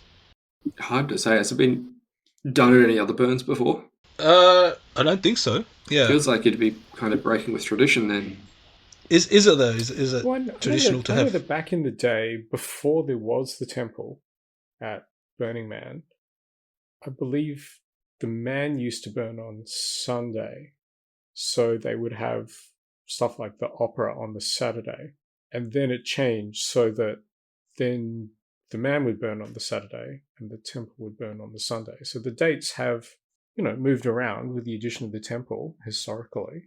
Look, this always comes up, like what would happen if we burnt on a different night, or what would happen if we weren't able to burn it? What would we do then because of weather conditions? I think it's something we need to talk about a bit more in terms of having maybe a no burn. That's, I think, definitely going to be on the card sooner or later, because the burn calendar in Australia is just getting really crowded because we have to sandwich ourselves into the time of the year where it's not too cold to get out and have a party, because no one seems to like the cold, and it's still safe to be able to have a fire. And that's actually a pretty short period of time to slam so many events around the country into. So maybe sooner or later someone's going to go, okay, we'll do a midsummer one, but we'll do a burn without a burn. So we'll have to do something different. Do you think that also done before? Yeah, well, I mean, if you're going to shift burn dates, you also think that's going to shift vibes as well, the general vibes. Yeah, I think it's something, because I've heard some of the burns in Europe where they go hard and then they slow down or something like that. It's like the tempo of things. It does feel like it has a natural rhythm. Thursday, Friday, Saturday night, you're reaching a crescendo, big bang. Sunday is still a massive party, and then you cruise on into Temple, and you can choose to continue to party. But yeah, the vibe does shift after the Temple burn.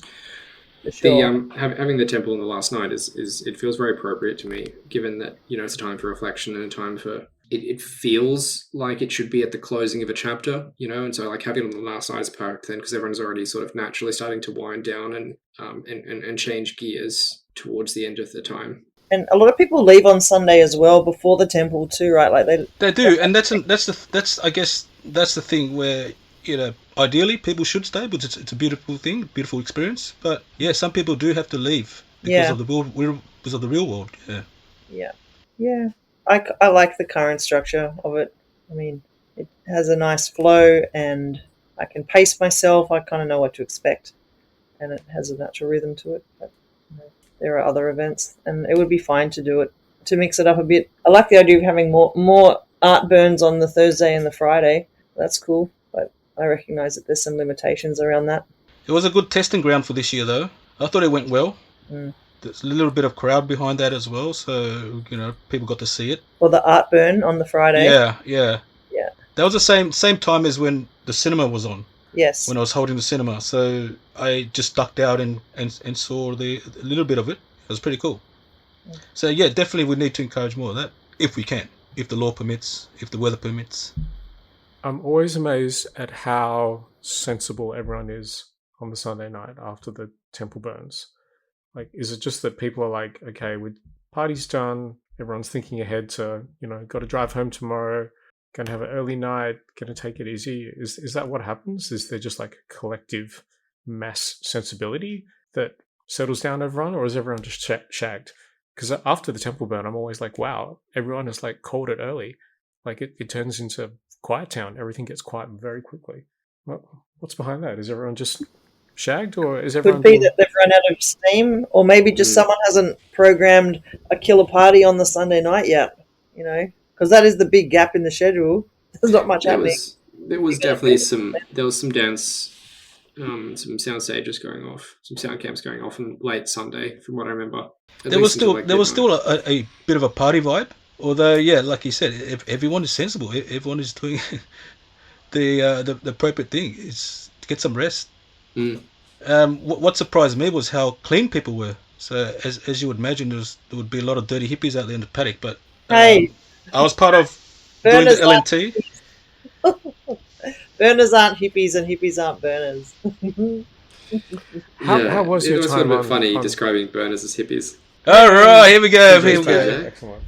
TJ's back. Still going, you nerds. We were just talking about this when you arrived. Right, perfect timing. Perfect timing to talk about some theme camps. Okay, so we want to talk about the Camp Kraken fundraiser.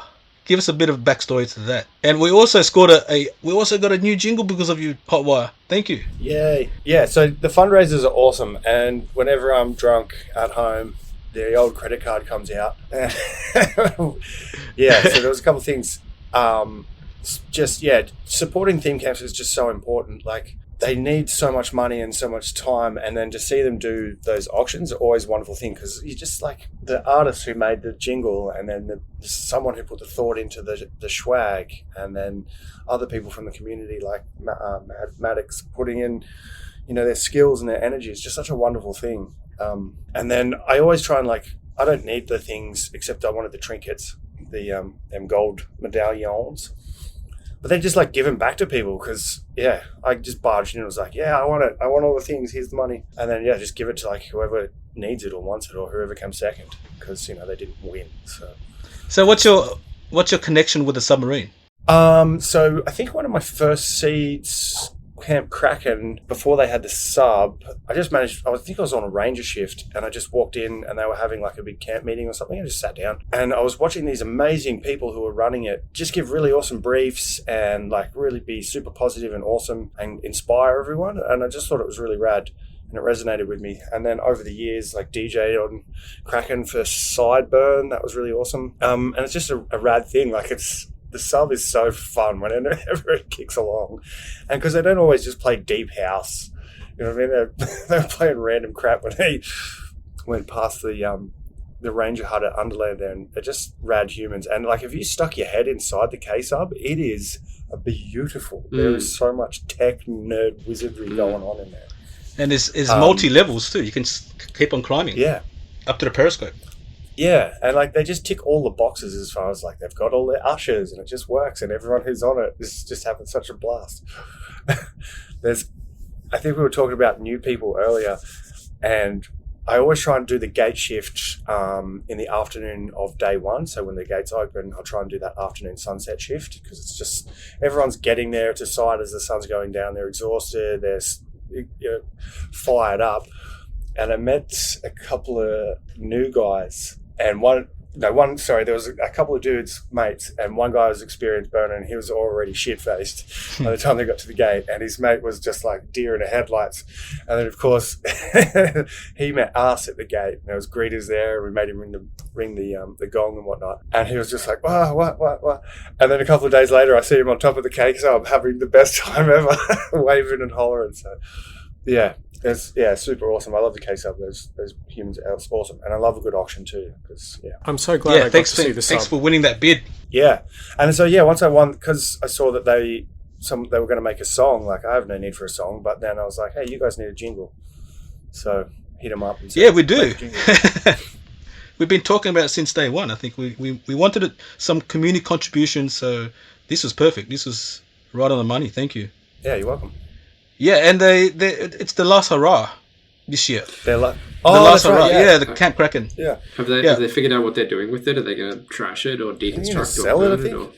Well, we had a proposal. I think Mick, the landowner, had a proposal, was to store it there, but I think it needs to be, set sail into new adventures. I think. Yeah. So what? They're just over it, or they want to do something else? It's probably a huge logistical endeavor. I think it's time for something else, maybe. Yeah. Yeah. But there was an option Put a new skin on it. of wedging it between those two containers and parking it there, wasn't it? That was the idea, PY. That could be the new kitchen. Really? Wow. It would make a hell of a kitchen. Multi-level kitchen. Probably could do a little bit more head height in some of the areas there, but yeah. It's a little tight. Okay, let's talk about some other theme camps that was new, which is Auntie Maria's. So these guys were a combination of What the Fluff and other camps from Seed and not sure. And also the Gays. 2 new camps. The Gays were awesome. That was very, a lot of effort went into the Gays. But shout out to Auntie Maria. One of the organizing teams, actually a former ranger lead, Astrid, and she was fully off rangers this year, so she could do Auntie Maria. So that was that's a lovely bit of passing over the torch there to see some maybe turnover is the wrong word, but to see some circulation in the community, to see people try different things and strike out in different directions, which I think is really important. Yeah, it's interesting, hey, to see people who transition from like org stuff and like kind of serious organization, lots of prep work, lots of human wrangling, and then go out and just do incredible art. Yeah. Yeah, Auntie Maria's was a sensory pleasure dome for anyone who didn't get in there, and not pleasure as in kinky, but it was very clean carpets and furry, fluffy stuff, and it was a strictly no shoes policy, and they had the most plush carpets, and everything in there was made out of fabric. They had these hand crocheted succulent plants hanging from hanging baskets. It was beautiful, and I would just love to know how often they had to vacuum in there because there was no dust. I walked in there one afternoon and there was a woman swimming face down in the carpet. She was swimming in the carpet. It was magical. She was having a great time. And maybe for those people who didn't get to go to the Gays, how would you guys describe it? What did you see? What was the vibes? Funniest story I heard about the Gays was someone was walking past it and they looked in and they saw a big eye, like an eye the size of a blow-up beach ball, looking back at them. And then as they watched, the eye blinked very, very slowly. And then they walked away and they didn't go inside and they didn't go back. And they had a tongue as well that rolled out of its mouth. Or am I imagining that? Did anyone else see the tongue? It was there. Okay. It was there. So the Gays came last year with those 2 eyes, and they were just general camping, and I think one night they stuck those 2 eyes outside the Sin City Dome, and everyone loved it, and they came back this year with the whole crew, with the whole theme camp. There was a lot of volunteers there as well. They had like 25 or 30 on their camp. And did you see, like, they put that thing up quick, man. They got their structure up fast. And down as well, just as quick. Sounds like they knew what I they were liked doing. it too because like it wasn't so serious music. Like it wasn't just thumping techno the whole time. It was, they had a really, really well curated and just fun. Just great fun. I had a really good crafternoon on the Saturday at the Gays, which was totally what I needed at the time. Big shout out to Kim for putting on the UV glasses crafternoon. Unfortunately, I fell asleep at 6 p.m, so I didn't get to go to the UV party to wear my UV glasses. But I had fun making them anyway. They also had the clothes rack on the side there, so you can exchange like a little op shop thing. Oh, I didn't see that. Yeah. What happened at the Underland post office? I didn't get down there, but Underpants post office? Yeah. What happened? Was there workshops? Did any of you guys get any mail? I missed out on mail. Yeah, so we had several snail mail deliveries to the Ranger HQ, and they arrived by a human-sized snail. So it was a very involved, elaborate process for us to receive mail. It took quite some time. But we got a few letters. We got like 4 or 5 letters. Some of them were just addressed to specific rangers, some of them were just to like the rangers more broadly. I think a couple were actually from either came from Bower Camp or came from various kids who obviously had great interactions with our rangers. Yeah, I got some mail at Telekinetic as well. Some hate mail, which was pretty confronting. But hate mail. Yeah, there was a bit of confusion, maybe some rivalry between Coco Poco Loco and Telekinetic. Is it because you got voted the MVP of Telekinetic? That's probably why.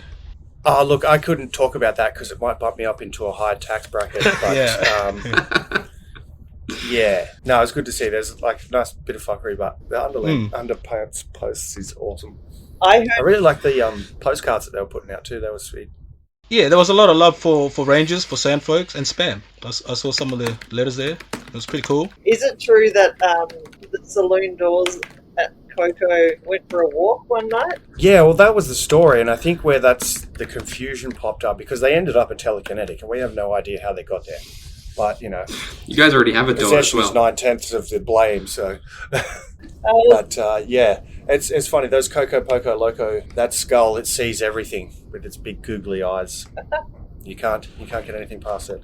But there was a lot of door sort of blocking, doorway shenanigans. I was doing a video at Telekinetic, and how they got the door to enter, and I was like, all right, here we go, we're going to go into Telekinetic, and then walked into the door and bang, slammed into it because it was it was screwed shut. And again, I don't know how that happened, but that was a very particular type of screw that required a very particular type of hex head. We had, but I love the pranks. Like the burner prank culture is amazing. Well, what about the other controversy of the hay bales? Oh, there was a missing hay bale somewhere between Coco Poco Loco and Center Camp. Oh, don't look at Center Camp. We had 40 of our own. We didn't need their pesky last minute one. I remember that. They were all scratchy and not fun. The Center Camp ones were lovely though. What happened? What? Yeah. Was it ever? I think the landowner was complaining about there was a shortage of hay bales. One block missing. I reckon it got put in the base of the snake. Oh yeah, I heard that as well. Well, I just want to give a shout out to Coco Poco Loco for their fucking amazing kind of what would you call it? Old Western style kind of shack, bar, pub, Saloon. Whatever it was. Yeah. Saloon, sorry. That Very is the correct themed. word. Saloon. Yeah. They had heaps of events running out of that as well. Like every day there was the one attention or two to big detail events. was fucking magnificent. It reminded me of Sunset Duck at Modifier, how it was like... Yes. Yeah, no, me too, actually, now you remember. I remember them, yeah. Just sitting inside and just looking around, just, wow, looking at the roof, looking at the side, to the back. Yeah, because it was like a proper building as well. Or it felt like a proper building, unlike, a lot of stuff which should be like tents. Stretch tents, marquees, that kind of thing. Yeah. Did you guys see the orgy top? I heard about it. It's awesome. Was that AJ's show? I don't know whose it was. Again, no, I don't think it was his, but he was definitely laughing about it. Super funny. A lot of shenanigans. We had the Coco Loco did a rodeo, the Coco Loco rodeo at 2 p.m. on the Saturday, and that was awesome. As soon as I saw them pull that up and post it on the Slack and the Facebook, I'm like, all right, here we go. And they're like, oh yeah, open for team applications. So I jumped in straight away to enter a Ranger team just for fun and shenanigans. And yeah, we had 6 of us jump in and do it, and got we're all in full gear as well. And so I got, as part of our budget allotment, I got 6 cowboy hats, the purple ones with the bright sparkly sequins, thinking, oh, this will be great. And rhinestones, bro, rhinestones. Yeah. Yeah, and turns out they were like super popular, and I hadn't even like thought of it, but like in the back of my head, I'm like, okay, is it worth spending $60 just for like a gimmick event 2 hours on a Saturday? Then I realized, hang on a second, these are wide brim hats. This is our sun protection plan. This is OH&S for Rangers. If you don't get a hat, you get assigned the cowboy hat. And they were super popular, and I struggled to, like, they kept flying off the gear rack, and I actually had to fight to get them to come back so we'd have them all ready for the rodeo on Saturday. Everyone loved them. Yeah, the rodeo was good. Long. It was a long time. Yeah. It was a slog. At one point, I'm like ready to go up to the referee and say, look, we need to go for the burn in like 10 minutes. Is this ending soon? Yeah, this is fine and all, but wrap this shit up. Yeah. Yeah, they did the Olympics last year, which was fun. Right on. Yeah, so the craftsmanships at Underland, I thought it was very impressive. Year over year, it keeps on getting better. You look at all the builds, you know, those two effigies, it's world standard craftsmanship, I think. Over the 100%. years, you know, I think it'll be these designs and these kind of effigies and temples that people will come for. Yeah, 100%. I think it goes back to what we were saying earlier. Like, there's so much experience in this realm. Maybe experience also in the art building, but they haven't been to a burn yet. But then find that they cross-pollinate so well. I really loved and the support. The balloons, the string of lit up balloons that were attached to the kraken. Yeah. One night, that was Awesome. just gorgeous. I'd love to talk to whoever did that string of balloons just to get a few tips, because that was just perfect, hanging in the sky there above the sub. Yeah, lots of. I thought that was just to see what direction the wind was going in. Was that They actually also did legitimately a bit of art? Maybe it was. Wow, Yeah. cool. Does it look good? Yeah. Now they need to do double the size. They need to make it frighteningly large. So during my L&T sweep, I did pick up some busted balloons. Ooh, balloon game. Yeah, so one of my new volunteers. I think they were from Coco Poco Loco. Well, probably. Someone's doing balloons. So yeah, one of my new volunteer things that I jumped into was the Leave No Trace. So at the end, where the paddock turns into a paddock again, I thought it was fascinating to see how the site can grow into walking from post to post. And I think within a few years we could fill it up. It's probably 1,000 people. It's capacity wise, it's quite comfortable. I think a lot of space for more campers to come in. And there is I think someone also mentioned that Mick did own another adjacent field, and so longer term there was the potential to have a discussion around that. But maybe that was just a rumor I heard. It's a good one. Run with it. Space Put it on Cake, you can Facebook. probably confirm or deny that, or maybe you can't. Yeah, I'm not going to comment on that. But I do want to hear more about the Leave No Trace moot bird. Yeah, Steven. I want to hear Yeah, about the bin chickens. the moot bird outfit and the The vocalizations. the Brisbane mascot. I felt right at home. You guys were awesome. You stayed in character the whole time, which I really appreciate. that's a shout out to Pierre. He's the one with that idea. I saw him last year. I think it was on a Sunday afternoon, and he was doing it by himself. And I thought, well, that's pretty clever. I want to join you next year, and that's how it all began. Yeah. Dude, he lives in my hometown. My Yeah? tiny little village on the south coast of New South Wales. Yeah. It's a spin out. Yeah, so we're going to catch up when I get home. Yeah, we had a good time afterwards, clearing the paddock, turning into a paddock again. Did you make the moot bird noise? while you were doing it? Did you give you The some whole time. him, They didn't fuck break character the whole time. Yeah. We started at telekinetic because they had all these. What were you guys doing? Serving cheese and other Yeah, we had other the cheese- nibblies. And cheesemas. that's a lot of moop there. Mm-hmm. Did you find any was there heaps of moop, or was there a specific place where there was? It was just like half a bag full. Really, it was impressive. right on. It was impressive. Just some your unusual suspects of cable ties, stuff like that, and just random pieces of paper and whatever. Thank you. Otherwise, Crack pipes, the site is condoms. clean. There were a few feathers, but the feathers belong to the natural fauna of the place, or the birds shedding the feathers. So yeah. Yeah, who was it who came in with a feather on like the Thursday and said, "Hey, look, I found this feather. Is this moop?" Was that you? So someone was. I remember someone. That was Ranger probably HQ. me. That was Yeah, and then someone said to them back, "Oh no, that's not. I was moop. already It's on the natural. You can mindset. just wear that." Yeah.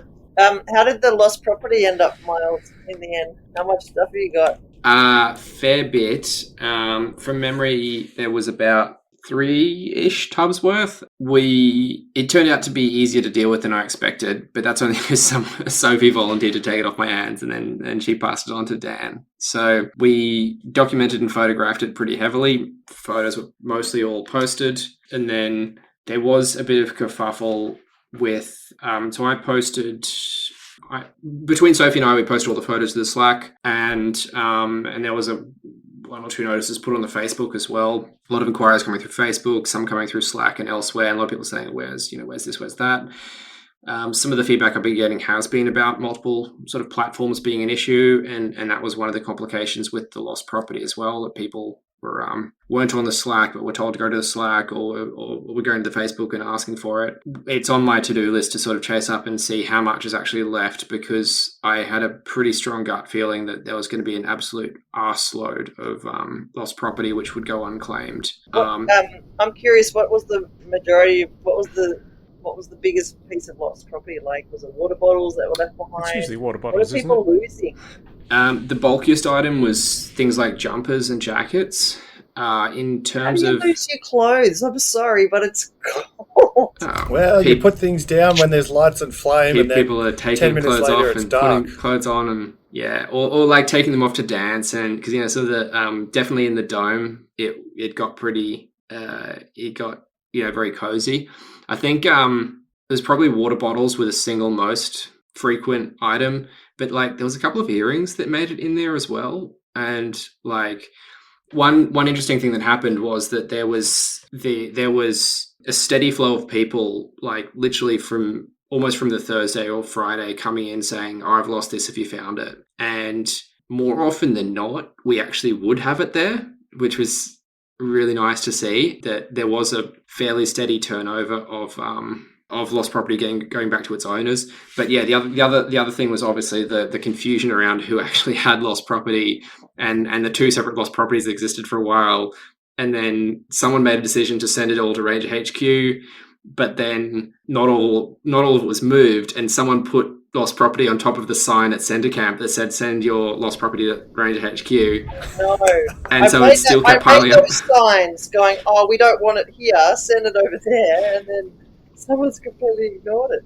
I think That's something that you guys put your lost property here, even though it said lost property. Yeah, I think that's something you'll need to explore in the future as it grows. Is also, it's lovely to have that honor system where it's all on a table and people can come and grab their stuff as needed. But wooks are a factor. I did see some people digging around and go, "Oh, sweet, a hoodie! I'll grab that. Thank you very much." I did. Yeah, there was a few semi-expensive items in there. Like there was one or two gold earrings, and there was some radios. Oh, the radios were cheapish, but like they're not But free. still, regardless of the price, it's still people's shit. Also, we knew exactly whose radio that was because the name was on it, so that one got back to its owner pretty quickly. But there was phones as well coming in and out too, and the phones usually made it back pretty quickly, but it was still kind of sitting there for a bit. So that's a good for all the listeners out there. Please label your shit. Label everything that you can. Label your drink bottle. Label your jackets. Label your tobacco pouches. So at least you get the 100%. pouch back without the tobacco. But yeah. So to sort of finish off where I was going with that, at some point, like I'll check in with Dan in the next few days, but there's probably going to be heaps left over, and sooner or later we're going to have to declare it just abandoned. And at that point, like I'll try and get like a full member mail out to Cav before that happens. But what I'll say is this is the last call out for lost property. We're coming up to X date, at which point we're going to declare it abandoned. Then we're going to donate it onto an op shop. So this is your last call. Auction it off, make some cash, man. Actually, that's not a bad idea. Yeah. We donate it back to Cav, right? Or maybe even keep it for Rangers or something. I don't know. Yeah, exactly. Give some to Centre Camp. Piss up. Keep it for Rangers. Slush fund, if you will. Auction off the proceeds of crime. Okay, so should we listen to more burner voice messages and head on to a break? All right, let's do that. Let's get into some more burner voice messages, and we'll be right back. Hello. This is Petite Nature. I'm here at some sort of weird event. Everyone's acting strange. I'm pretty sure everyone's on. I cannot wear a thong because I'm on duty, but shame. Yeah. Anyway, there's a submarine over there. I'm pretty sure everyone's having. And weather's beautiful. Really looking forward to setting up a lemonade stand. $1 for my lemonade. Hey. Hey, you interviewed Yes. I don't know what I was gonna ask. I'm very bad at this. And peace out. Back to Lee. I already said my piece. Peace out. It's a bit of a long story. Okay, so yesterday we did the pussy plasting workshop, which was very amazing. And after that, we came out and saw the submarine, and we jumped on the submarine, and we all squashed in there, and you turned around and there was Little Mermaid, and she started singing Part of Your World, and then Ursula came out and she sang her song, and then Sebastian the Crab came out and sang his song, and we were basically serenaded with the Little Mermaid whilst holding our little plaster pussies, and that was the highlight of my Underland. Oh, and my name is Alex from Pussy Palace Camp in Melbourne. Is this thing on? Can you hear me? Well, my name's Marky Mark. I'm going around taking portraits of people on black and white film. And I'm just trying to capture the true essence of people's faces in who they are as an individual. And it's all black and white. So if you're wearing colourful clothes, it doesn't really matter. That's sort of my goal for today. And Steve has found me while I was trying to take a photograph of him. And here we are. Thank you. Hello, my name is Andrea, and we're having the hippie trap. So we need to trap more hippies here because there are far too many here, don't you think? So and if you ever lost a hippie, just come to the hippie trap and have a look if it's there, that hippie. If it's playing with toys. Yes. Yeah. So yeah. Public service announcement. Down near the Bower and Children's Camp, there is an infestation of bugs. We need an exterminator to come and visit the third toilet from the left. Please, can we have an exterminator to the bug toilet? It's AJ from Camp Witicker, and we're here again. We had a year off last year, and we're here, myself and Stanley and the whole team, and putting on some really good events. And today we're running low and slow with Benny and his low and slow camp, and later on we'll be doing Stiletto Sunday, so that'll be a lot of fun, so come along. Shane O left out, coming in from telekinetic chair repair, just getting ready for the longest running brunch on the paddock, the annual Inex breakfast, otherwise known as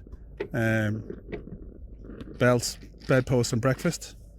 You can come over here and get your fill of pancakes, bacon, scrambled eggs and in excess from 11 o'clock to 2. Hi, my name's Richard and I'm from Brunswick, and here I am at Underland with my friend Kerry. And it's Saturday morning, I think. Yeah. And it's been a really good night, a really good couple of nights so far, and looking forward to tonight. I'll pass over to Kerry. Hi, it's Kerry. I'm from Preston. I'm just going to say that I had a very special evening last night thanks to the lovely Phoebe. So shout out to the Phoebe Bond, who after my bedtime invited me out for tea. And I ended up in a caravan drinking turmeric tea with raspberries, galactobutico and baklava. So that was and having my seashore oracles read. Yeah. So it was a very nice thing to be dragged out of bed for. Sometimes you get what you need and not what you want. This is Daniel. We're just at about noon. The sun is shining. There's a bit of a nice cool breeze. Getting ready for a fun party down at the Gaze.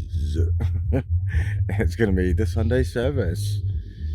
There's a few slutty nuns around the place, and I think there'll be some gospel maybe.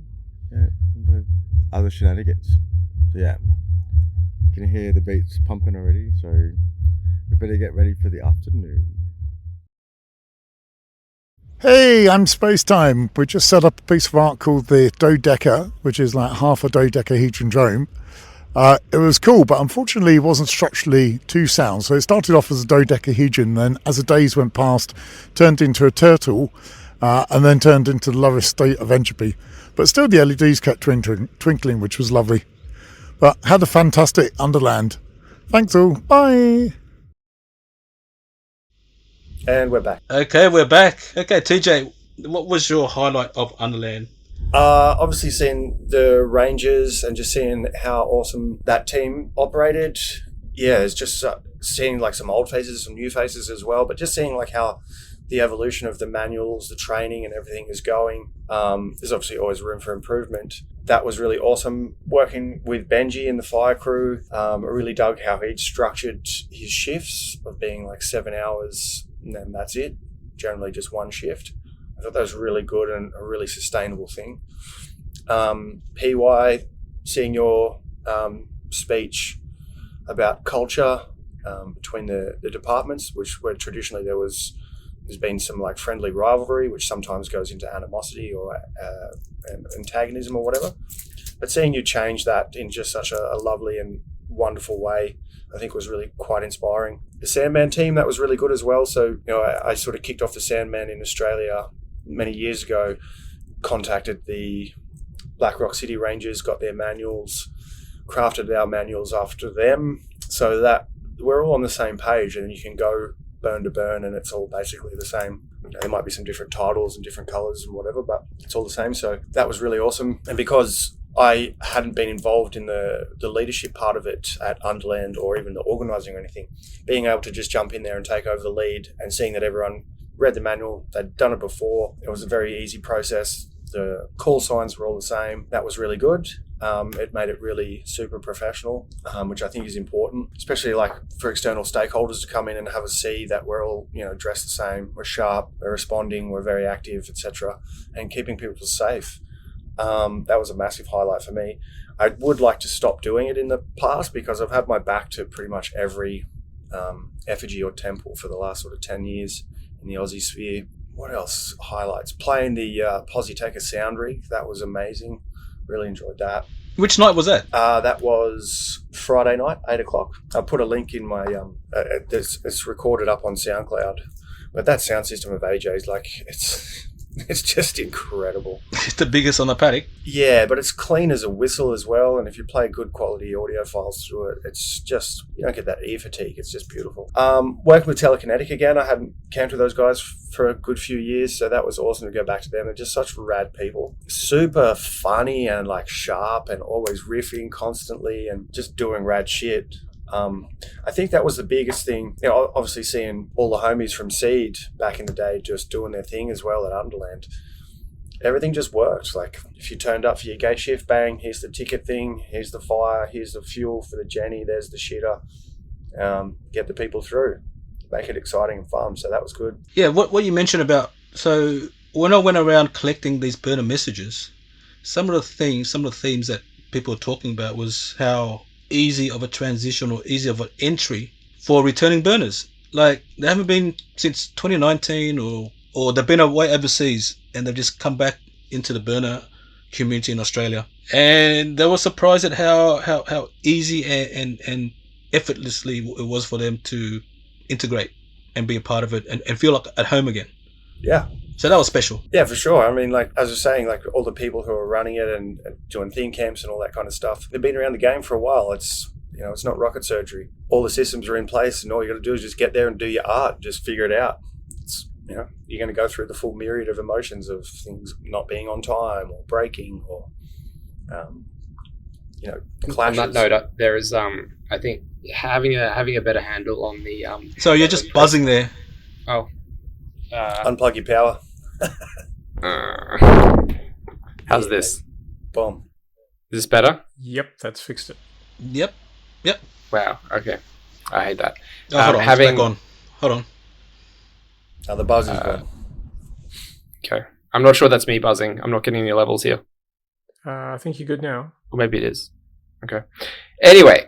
I think a big sort of what we would change for next time is having smoother handover processes and more sort of sustainable turnover in leadership teams, because my understanding was that there as well as the general struggle for volunteers across most departments, which turned out to not be a critical issue in the end. But there was also issues with a lot of department leads either being very centralized and not having much of a team around them, or else just simply not being a team lead. And so, for example, in case of gate and greeters, that obviously there was no lead for that in the end, and I think Zul stepped in to do it. But then in other cases, like for myself and for so myself was first time ranger lead. I think also Sanctuary was a first time lead, if I recall correctly. And then so there's a couple of cases here where there's either a very small or single point of failure leadership team, or there hasn't been much of that sort of mentoring and skill building. So I saw a lot of 2ICs and shadowing happening at Underland, which was probably coincidental, but I thought was a really positive sign, and I think can probably really be intentionally encouraged as well moving forward to really encourage, have a 2IC or have a shadow where, a lot of people I spoke to saying, do you want to be Ranger 2IC? I got a lot of no's back. But when I instead started asking people, do you want to shadow me or shadow, this person doing this role? And then, that turned into a lot more yeses. Yeah. And that's a really good point too, because you guys as leadership, it's important for you to do that. Like you're saying, just adjust that language a little bit, the terminology.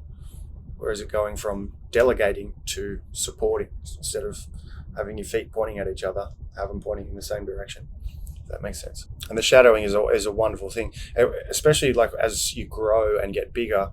You'll have an influx of people who want those leadership roles, but they may be willing but not quite capable yet, or a combination of all those things, or just completely not suitable. And so that shadowing process is a good way for you to vet those potential people coming in, because you're potentially giving them the keys to enormous amounts of safety and responsibility. So that gives you the chance to get eyes on them as well and make sure that they're suitable and sort of on the path that you've created. Yeah. And part of that is also sort of encouraging people who, or us as sort of upper leadership have to be, or at least like department leads, we have to be proactively identifying people who have the potential to be middle or upper level leadership, and then proactively encouraging them to step forward too. Because a lot of time people don't even realize it. And I went in here kind of blind in terms of picking shift leaders, shift managers and the like, and had to just sort of go off references or self-reported experience levels. In some cases it turned out terribly, in other cases it turned out incredibly well. And in other times I saw people who were sort of maybe a little bit sort of quieter or unassuming, who actually turned out to have a huge amount of potential. And so that's a big part of being a leader, is sort of keeping an eye on the people that you're supervising or facilitating or working with, and then thinking about who could use a little nudge and in what direction, or at the very least, like giving people a little nudge to think, what is that sort of next direction? So I talked to a lot of budding ranger leaders and a lot of veteran rangers who stepped up to be leaders, and some of them were a bit uncertain. Some of them were just absolutely brilliant and were most incredible people I've really worked with. Yeah, you did well, man. You did an absolutely stellar job for your first time. It was impressive. Yeah, well, I was lucky enough to have, as I said, a really, really good response from the community for signups, including a bunch of veteran rangers. One of which was you, and you stepped so smoothly into the big hole that BJ left. And I feel it when you said you've had your back to every burn in Australia for the last 10 years. Good on you, but let's try and flip you around for next time.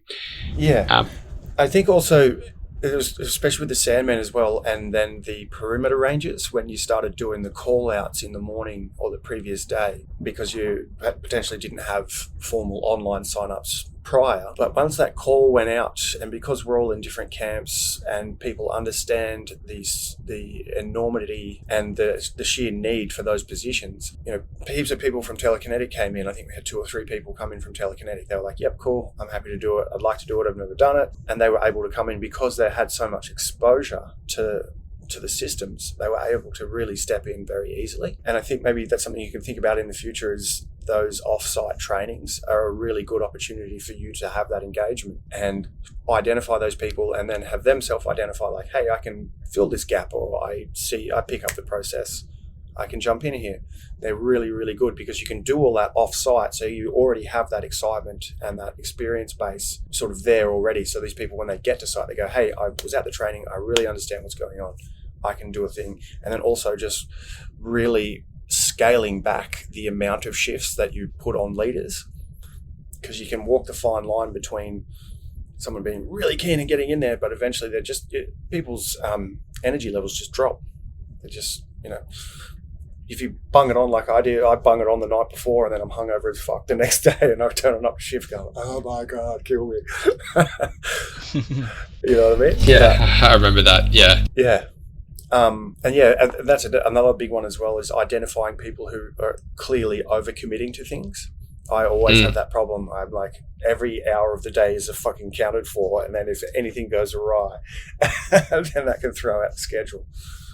I think we did okay on that area. Obviously, I was like the biggest risk of overcommitting, and I did end up getting a bit of time off here and there. Whereas, it's not unheard of for ranger leads to just be on duty 24/7, and not uncommon for them to just completely collapse. I've seen a good few of them just completely collapse. Yeah. Well, I came close like maybe twice, and then saw that, and I'm like, all right, let's sort of take some time out. And I also, like, one of my priorities as well was to make myself redundant and to have like redundant systems as many places as possible, actually. And so that Rangers was nicely self-managing for approximately like 80% of the time. So I think that was a big tick there. But honestly, a lot of it did come back to the veteran Rangers who stepped up into leadership roles. And the community as well, man. Like, if you have the majority of experienced burners, they know how to conduct themselves and how to deal with things when they pop up. Emergency, like, oh fuck, call a ranger. It's really good. Well, that was another observation I made as well, that the community itself was really just so self-managing in terms of wellness and medical too. And I saw it personally, as well as heard of several incidents where it was like a classic situation where you might be calling rangers or getting rangers involved, and or medics involved or security involved, and community just handled it like just by themselves, just magically. Yeah, and so that would be a very strong argument as well. We had this with Seed, where some in the community and the org were like, let's ramp up to 5,000 people and let's go from 3,000. We're like, whoa, hang on. Like, the Ranger teams and everybody was just at the very brink of their ability and their energy levels. So that's your strong case for like really slow progressive growth, so that you can really, Well, that was the thing for Modifier for years. For like the entire time Modifier was running, there was a very hard sort of rule, might have even been baked into the Constitution, that just like Big Burn in Nevada, we only sell 10% more tickets this year than last year. It was 5 or 10%, one of them. That's there was huge popularity really in the early years and the mid years, and like a lot of community support and interest in it. And so tickets were selling out early for Modifier, but they stuck to that. And part of that was because the site that Modifier had for years was like environmentally fucked. It was state forest. It was former cattle property, and it was just like a mud flat. Right. Dead, very little grew on it. And so one of the other things they did was to rotate the site around the paddock every year. Different site for center camp, different site for free camping, different site for the burns, and to minimize the ground impact. But yeah, that was part of the sustainable growth as well. Just going back to my veteran rangers, because I want to do a shout out here for a few of them specifically, who, so obviously it goes without saying that the three of you guys all stepped in at different times to help out with rangers, and did excellently at that. But there was three who I deliberately assigned leadership roles as well, who was really, really stood out for me as almost like muscle memory, being able to resolve any situation that came up. And those three were Sophie Corbett, Pia Starup, and Kim Watson. Sophie's burner name is Dropsy. Kimmy Best, or Precious Kimmy, I think. And then Pia's Piglet. Yeah. And honorable mention as well to Tyree, who who really sort of stepped up and had a really big visible presence quite a lot over the weekend. And that was great. Also, I loved Tino and Misha's energy and vibe, and they just bounced off each other and just like was just incredible morale boost for any time they were around or on shift. And George Hayden as well for stepping up to be perimeter 2 IC for Temple, and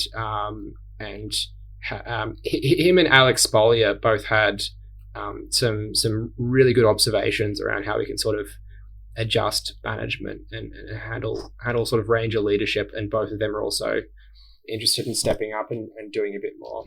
So there was Ben K, yes, Rookie Wookie, Yeti. Yeah, there's a lot of experience in those three there. So Wookie, I was actually sort of encouraging him as well, because he stepped up in a big way. In terms of leadership, and just sort of like he mostly just sort of roved. He was rover, or like sort of solo mentoring, because that was kind of what was needed and that was what he was best at. But he filled in that role really, really well and was able to spot fire a bunch. Yep. And it's a really important position, that roving. I think it's a wonderful thing. That roving leadership, or like lots of experience. Well, the early conversations that I all had with him, like from the start, he's like, I want to do Sandman. I want to do Sandman. And then I came up and like, and I was sort of like, yeah, okay, let's do that. I want to steal you a little bit for Dust Ranger on the paddock, but yeah, let's get you on Sandman. And he had a great time. And then I'm sort of like this little light bulb in the back of my head. I'm like, okay, think about shadowing and mentoring, like handover. I'm like, hang on a second, like we're obviously like pretty top heavy in terms of Sandman for leadership. And here's someone who's motivated, experienced, mature, and has got the right mindset. Why don't we sort of say to Rookie? And I had a bunch of conversations with people like this, but Rookie was one of them. Say to him, why don't you have a think about shadowing or lead for Sandfolk next year? And he liked the idea. Also, I think it's really important to, especially for those leadership, is to go to those your morning briefs with the event manager, DPI, and really get a feel, because that gives you a really good appreciation of all the other things that are happening in the background. Yeah, that's pretty valuable. Now, with the increase in kids attendance, I'm surprised there was no lost kids during the event, which was amazing. Yeah, that was something. Sorry to jump in there. I don't know. You know how you can have those Apple AirTags, like little GPS thingies? They're really good. They're like $50, and you can put them into a wristband or something. And I just thought that's a really awesome idea, and for your friends as well. Well, the Bow kids were really well organised. They had their own little radio, and understanding where each others are. So yeah, kudos to all the kids at Underland. Yeah, out there getting amongst it. Yeah, I saw heaps of grommets. I really enjoyed the seesaw out the front of Ranger Hut there. That was a big hit. What was that thing called, PY? Which thing? It was an octosaw, wasn't it? Like an 8-person seesaw. Oh, ended up being 6 only. Bloom. Yeah, Glenn's Fairy Bloom. Yeah, Fairy Bloom. Yeah. Yeah, I thought that was a pretty cool installation, right in the middle between Center Camp and Rangers.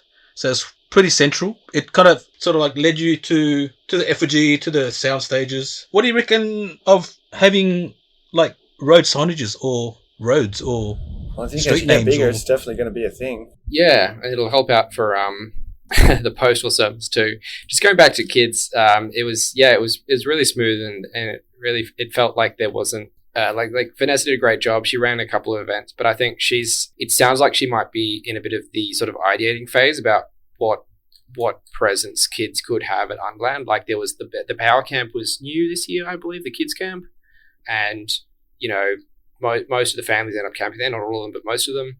And then there was like 1 or 2 events that happened. There was the families tour. There was other things. I put a little bit of energy into trying to sort of make something happen between Rangers and kids. Like obviously a few of us were kind of like talking around junior Rangers, but that was like there was a few complications there with sort of getting it to happen. And so in the end we didn't end up sort of doing anything there.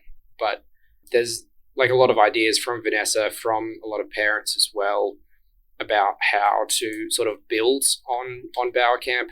And definitely, like, Burning Seed has a long and very vibrant tradition of, or at least like a few years tradition of running junior rangers, and there's a lot of interest and a lot of energy from experienced rangers to make that happen. I think for it to be successful, we really need to have probably a parent come on board and sort of take ownership or take leadership of that, or at least someone who's got a lot of that experience with youth work, who is motivated and knows how to get kids invested and involved. Right on. Not me.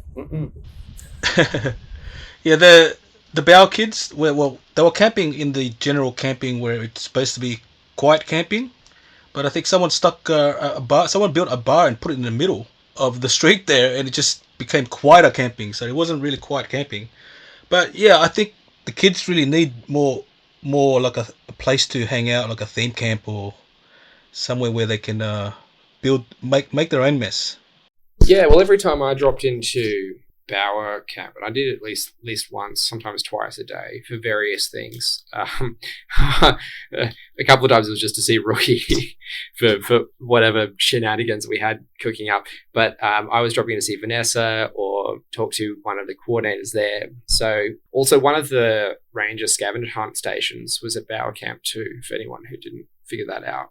And so I was dropping in to sort of check in on that and coordinate the setup of that. And there always seemed to be stuff going on, like there's face painting, or like they had like tea happening, like nunchuck making workshop. Yeah, the classic stuff you get kids to do, like play sessions, toys. The average age seemed to be somewhere between like literally like newborn babies all the way up to like 11 or 12-year-olds. I didn't really see. I don't think I saw many teenagers. Yeah, like there would have been some, surely, but there was a handful. Yeah, not many. Yeah, but the average age was definitely like sort of 8 to 10, and so that kind of influenced a lot of what the kids' activities would or could or should have been. Yeah, I think when we're talking about kids, we're talking about different ranges of kids, different ages. So from like you said, toddlers, infants, to 5 to 8 years old, and you got the tweens, and they don't want to really hang out with the other kids. So a bit of separation, a bit of personalization, I guess, with these activities, or even get them to volunteer early. Yeah, well, like I was a scout leader for 8 years or something, and I really like the way they break up the age groups. You've got 6 to 8, then 8 to 10, 10 to 13, 14 to 17, and then 18 to 25. So I think that really captures nicely the different developmental stages that kids go through, and how you can sort of structure a youth program around that. So I would probably split them up into at least 2 age groups, I think, if viable, if possible, and have sort of subtly different roles or tasks for them. My initial sort of concepting around junior rangers as well would be to call them dust scouts, in keeping with the theme for rangers all having like dust in the name. Yeah, super excited for that. Yeah, what other improvements can you see? You mean for rangers or Underland generally? Just in general, in general for Underland. Yeah, well, like I said, the 2 big things is various ideas around volunteering, and the other one is the leadership sort of handover, sustainable handover. With that handover, like there's a lot of docs, there's a lot of experience, there's a lot of mentoring. There's probably little improvements that could happen there, but I think the single biggest thing is encouraging a culture of shadowing and where possible. Yeah, for sure. Yeah, and where possible, having like a diversified leadership team where you can sort of delegate roles. With volunteering, I think, I've probably said everything we've already covered a few times, but yeah, having that sustainable growth so that you can not sort of overwhelm yourself with increased service requirements, needing increased volunteerism, but a lot of newbies don't volunteer as much. Volunteer quotas for theme camps, I think, is probably a good idea, and also worth considering I hate to use the word mandatory, but a required volunteer shift for all ticket sales is also, I think, probably worth discussing. Yeah, these are interesting points. Any other thoughts about Underland, guys? I think for the word on the street that I hear from my homies who didn't go said that it was awesome, and I think you're going to get a very big influx next year. Yeah. I feel like next year there'll be more people, contributing and participating, because there were some people that did miss out this year that couldn't come for some various reasons. So yeah, there's going to be an uptick next year, and it's something that we've got to prepare for. We should. This is probably a convo for another time, but let's have a good think about buying a donger that we can put on the back of a truck and kit it out as a studio for Shouting Fire, Bonzaar, Red Earth Radio, etc. Same sort of what we're trying to do with the fart gear, with Burning Seed and the Sandman gear. Put it all into one sort of container and then just box it up onto a truck and ship it off to whatever burns. So that bang, now you got a radio station, or now you got your fart kit, now you got your Sandman kit, or whatever. Really share those resources around. Is that something that ties into Burn a Lot, PY? Is that something that we can could be coordinate? I've been doing a bit of thinking on that. I would like to see better use of resources in general. I know it can be very tricky because those resources need to be maintained and responsibility needs to be had for their upkeep and everything like that. But things like generators, batteries, solar panels, the usual camping stuff, gazebos, chairs, tables, and that sort of stuff. I would like to see better use of those materials either in the community where a burn is held. So for the, 48 weeks of the year that they're not in use, they get put out to use in the community, or just better use of those materials floating around between burns, like the fart stuff, like the slip-on fire units and that kind of thing, just to avoid this situation where we've got shipping containers full of stuff sitting in paddocks across Australia, where you spend a whole lot of capital, you only use it 4 weeks of the year, and then it just sits there for the rest of the time. And can we? And that's especially those things, they're so expensive. Yeah, exactly. And sometimes these assets are better off being used a bit more. Generators and stuff like that, you're better off using them. Batteries, you're better off cycling it and taking it back up to 80%, that kind of thing. Solar panels, it's better to have them out there, someone keeping the dust off them, making sure they're running fine, that sort of thing. And also, can we use this as a community building type thing to sort of build that bridge between the burner community and the regional areas where we go do our thing? So I would like to see a bit better usage of assets in that regard, but I haven't really hit the nail on the head in terms of a formula for that. So far, all I've got is a solar power station that went bang and let a whole lot of smoke out of it one day. So that's currently getting repaired before it gets shipped back to paradise.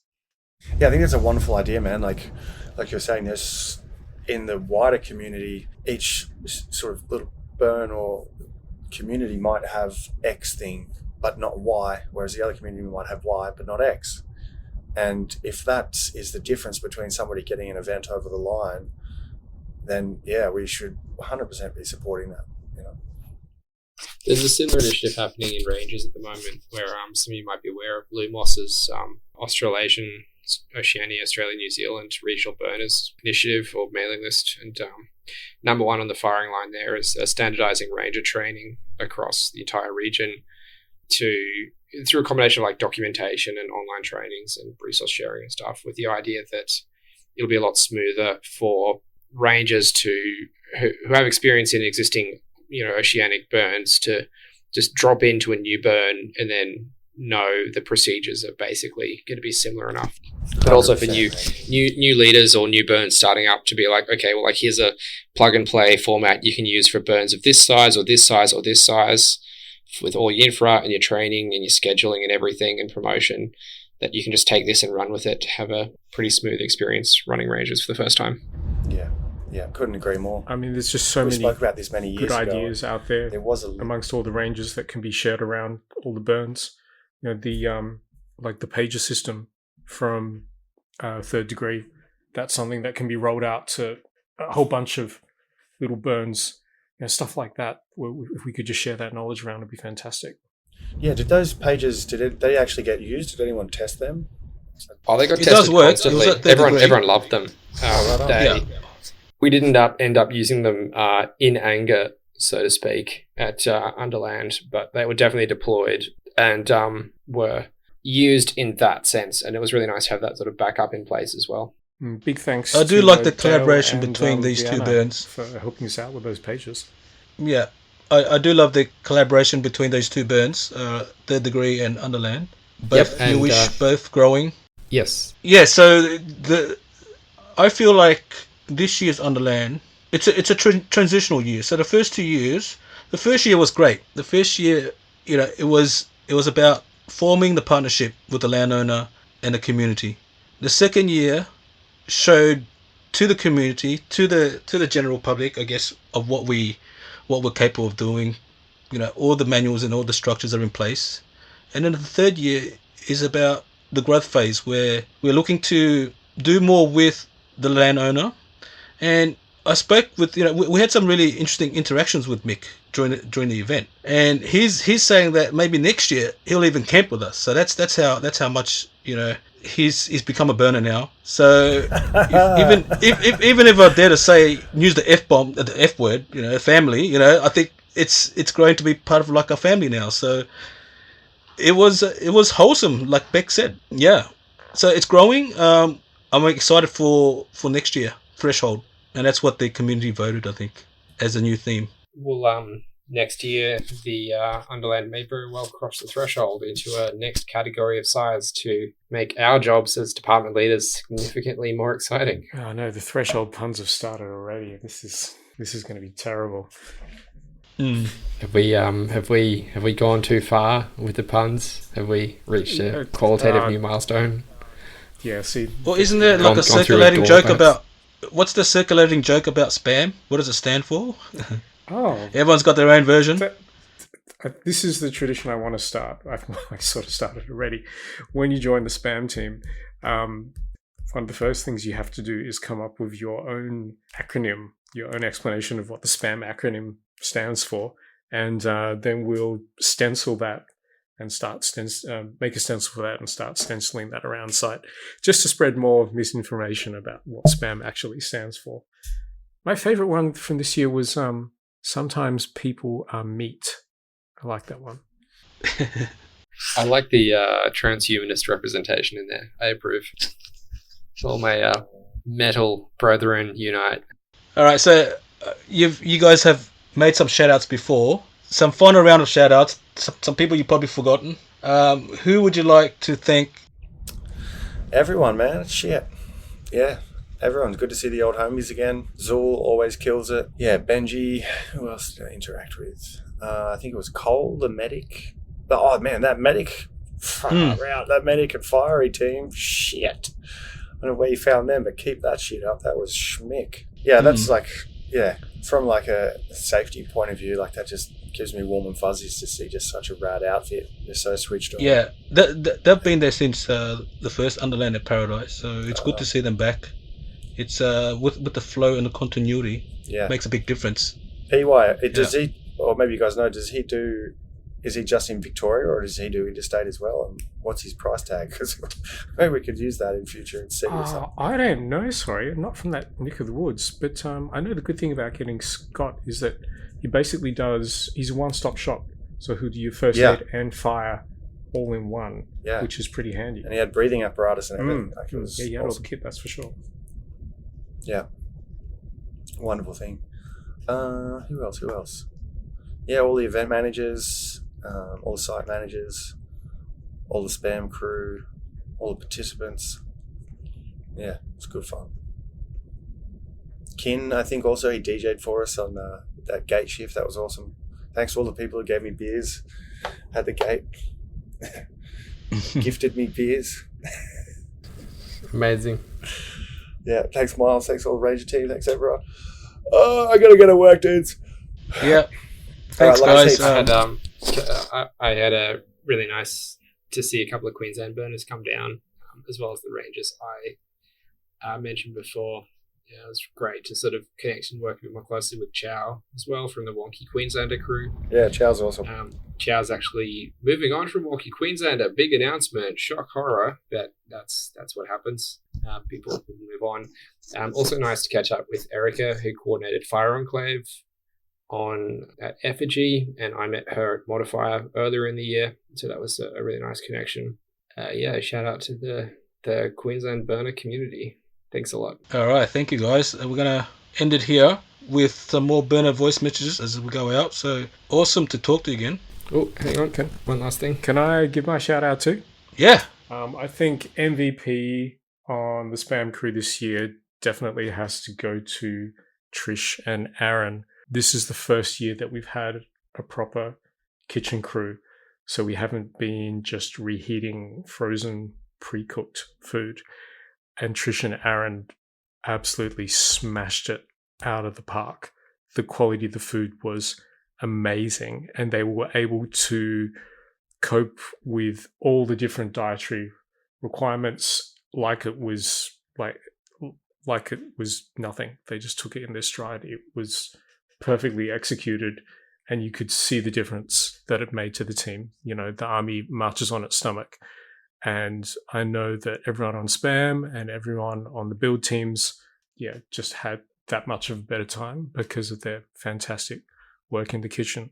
So thank you to Trish and Aaron for working so hard. Man, every same thing I always push for. The first things you set up on site is the shitters, the showers, and the fucking kitchen, man. Get those three things set up, then you're good to go. Yeah, thanks guys. Just about those little things that helps people or helps the burn go around is the good food, the good crew, good people. So for next year, if you guys are thinking about volunteering, especially with the build crew, Effigy or Temple, you're going to be well fed and you're going to be very happy with your build team and build experience, I think. So come along and apply and submit your ideas now for the builds. Yeah, that's it. All right, cool. Thanks guys. Love yous. We're gonna ciao. End with more burner voice messages. Thank you. Thanks guys. Thanks a lot, everyone. See you later. Hi, community. My name's Space Cadet. I just woke up, so it's a clean slate at the moment. It's party day today. Ah, yes it is. It's already on. Oh, I'm Popcorn. I am 80. I am awake and wandering the sweet abyss that is the 7 a.m. It's probably later than that now. Underland thing. My brain isn't working well. I'm not going to earn it. I'm sorry. But fuck your burn. My brain isn't working, but fuck your burn. Good morning. My name is Jade and I'm from Melbourne, and it's very nice to be here at Underland 2025. My very important message is good morning. Have a wonderful day. Hey guys, it's Craig from Spam. Just trying to think of a beautiful message to the people out there. All the beautiful faces that I've seen over the weekend so far. I'm looking forward to all the more shenanigans and fun that we're going to get up to. Same old message. Burn bright and have fun. Yeah, so a nice message from Mick. Burn bright, you are the star that illuminates the sky. Oh. Fucking, that was tacky. It was very cliche. G'day, this is Nerds from Melbourne. Just here to advertise some peace and love for you all for the low price of $19.95, postage not included. Hope you're all having a wonderful time out there in podcast land. I'm Mason. I'm from Melbourne. And Underland has been like a big kooky mess of playful fun. Yeah, it has. Hello, my name is Alex. I'm from New Zealand, but I live in Melbourne. And my advice is, if you think you can trust a fart, you probably can't. Don't do it. Yeah, go on, Tom. I'm a bit shy, but thanks for having me, and I appreciate the good times and enjoy your time. Woo! I'm Alex, and I'm at Underland 2025, And my message to everyone is, be one, don't divide everything between everyone, live life together. Hey, I'm Catherine. I'm from Thornbury in Melbourne, and my message is bring the burner culture to the wider world, especially when it comes to radical inclusivity. Yeah, and radical self-responsibility. I'm really big about that, and I think our world really needs that right now. Yeah. Okay. Hi, I'm Julia. We have been manning that little purple booth and giving away chai and dal. And my message for the community is the thing I learned on this burn is to never again miss an acknowledgement to country, and I'm really grateful for that. Thank you. Great. Hello everybody, Drift Daddy here. Just a reminder to lead with light and love, and it's on those whose shoulders we stand that we are where we are now. Hello, this is Nese McGee. I just ate some cheese and I would like to say thank you for that cheese if you gave it to me. Thank you. This is Nese McGee. I am the littlest Sandman. Do we have a social contract? Hi everyone. Shout out to the K-Sub because that's the first things on my mind, but really now I'm trying to think about what I need to say. And so I think for the community, I just want to tell everyone that it's worth it, keep persisting, and it's building. I'm Nita. I used to live in Brisbane, but now I live in Melbourne. And I used to be a minter, and now I think I'm polycamperous. Thank you. I'm Big Fucking Robots from the Abyss, and I think everyone should come to Underland. For sure. Hello, this is Ranger Smurf, aka Auntie George from Auntie Maria's, wishing you all a happy burn and a happy landing post-burn. Hopefully I see all of you in decompression. Right on. Hey, this is Joe live from the Ranger tent at Underland 2025. I've just come for the night, just one night this time, which is much shorter than usual for me, for various reasons. One of them is I brought my 79-year-old mother to the burn, and she's having an amazing time. She's never been to an event like this, and really just she's been blown away. And I've just, again, as per the previous 2 years, I've come in, just lovely encounters with people, just connecting, just chatting with people. People are open, friendly, just happy to share about themselves.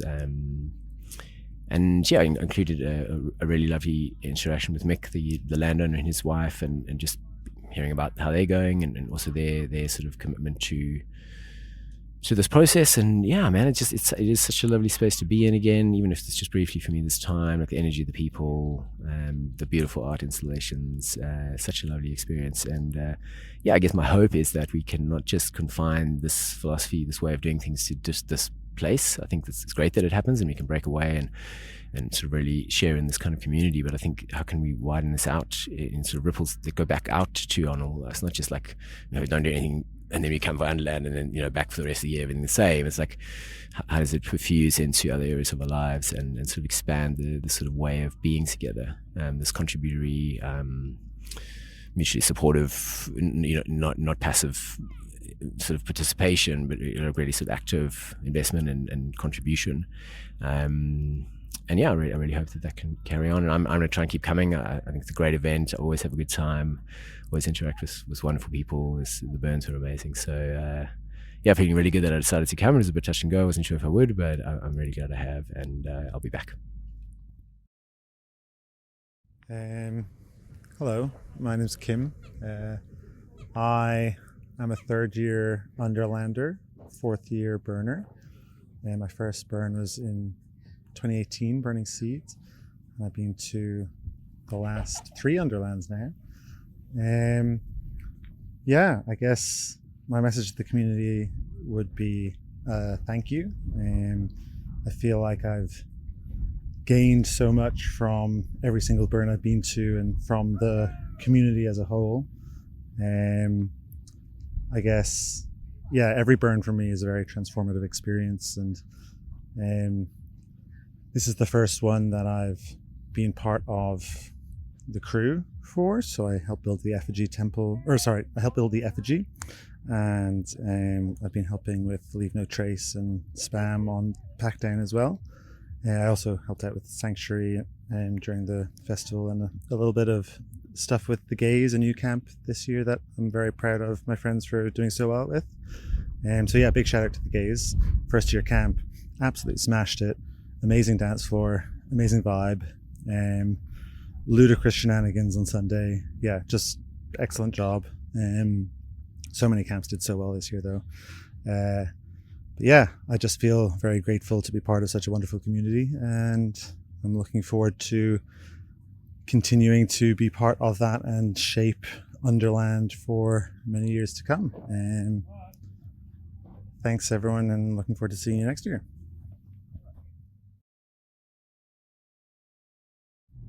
Hello everyone, this is Matt El Jefe, Melbourne's president, also president of the Villains.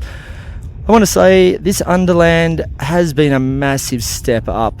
Really hit its stride this year, some amazing camps, and really wonderful to see some people from the old camps of Seed Days coming back in as well. Really good to see some of What the Fluff and some old members of Scratch coming back in.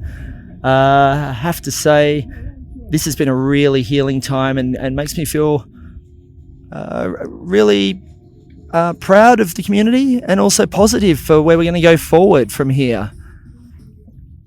If you don't know, the party never ends. Underland, once it's wrapped up, give it about 6 weeks, and we'll be coming into the Melbourne's decompression party, 15th of November, day party at Abbott's Yard, back in Melbourne, in Abbotsford, on Victoria Street, or Victoria Parade.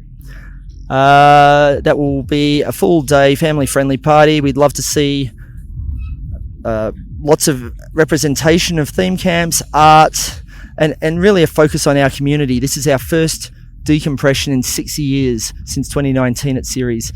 It's a space for connection and healing and community growth. So I'd love to see you all there. Burn brightly and get along to the next Underland.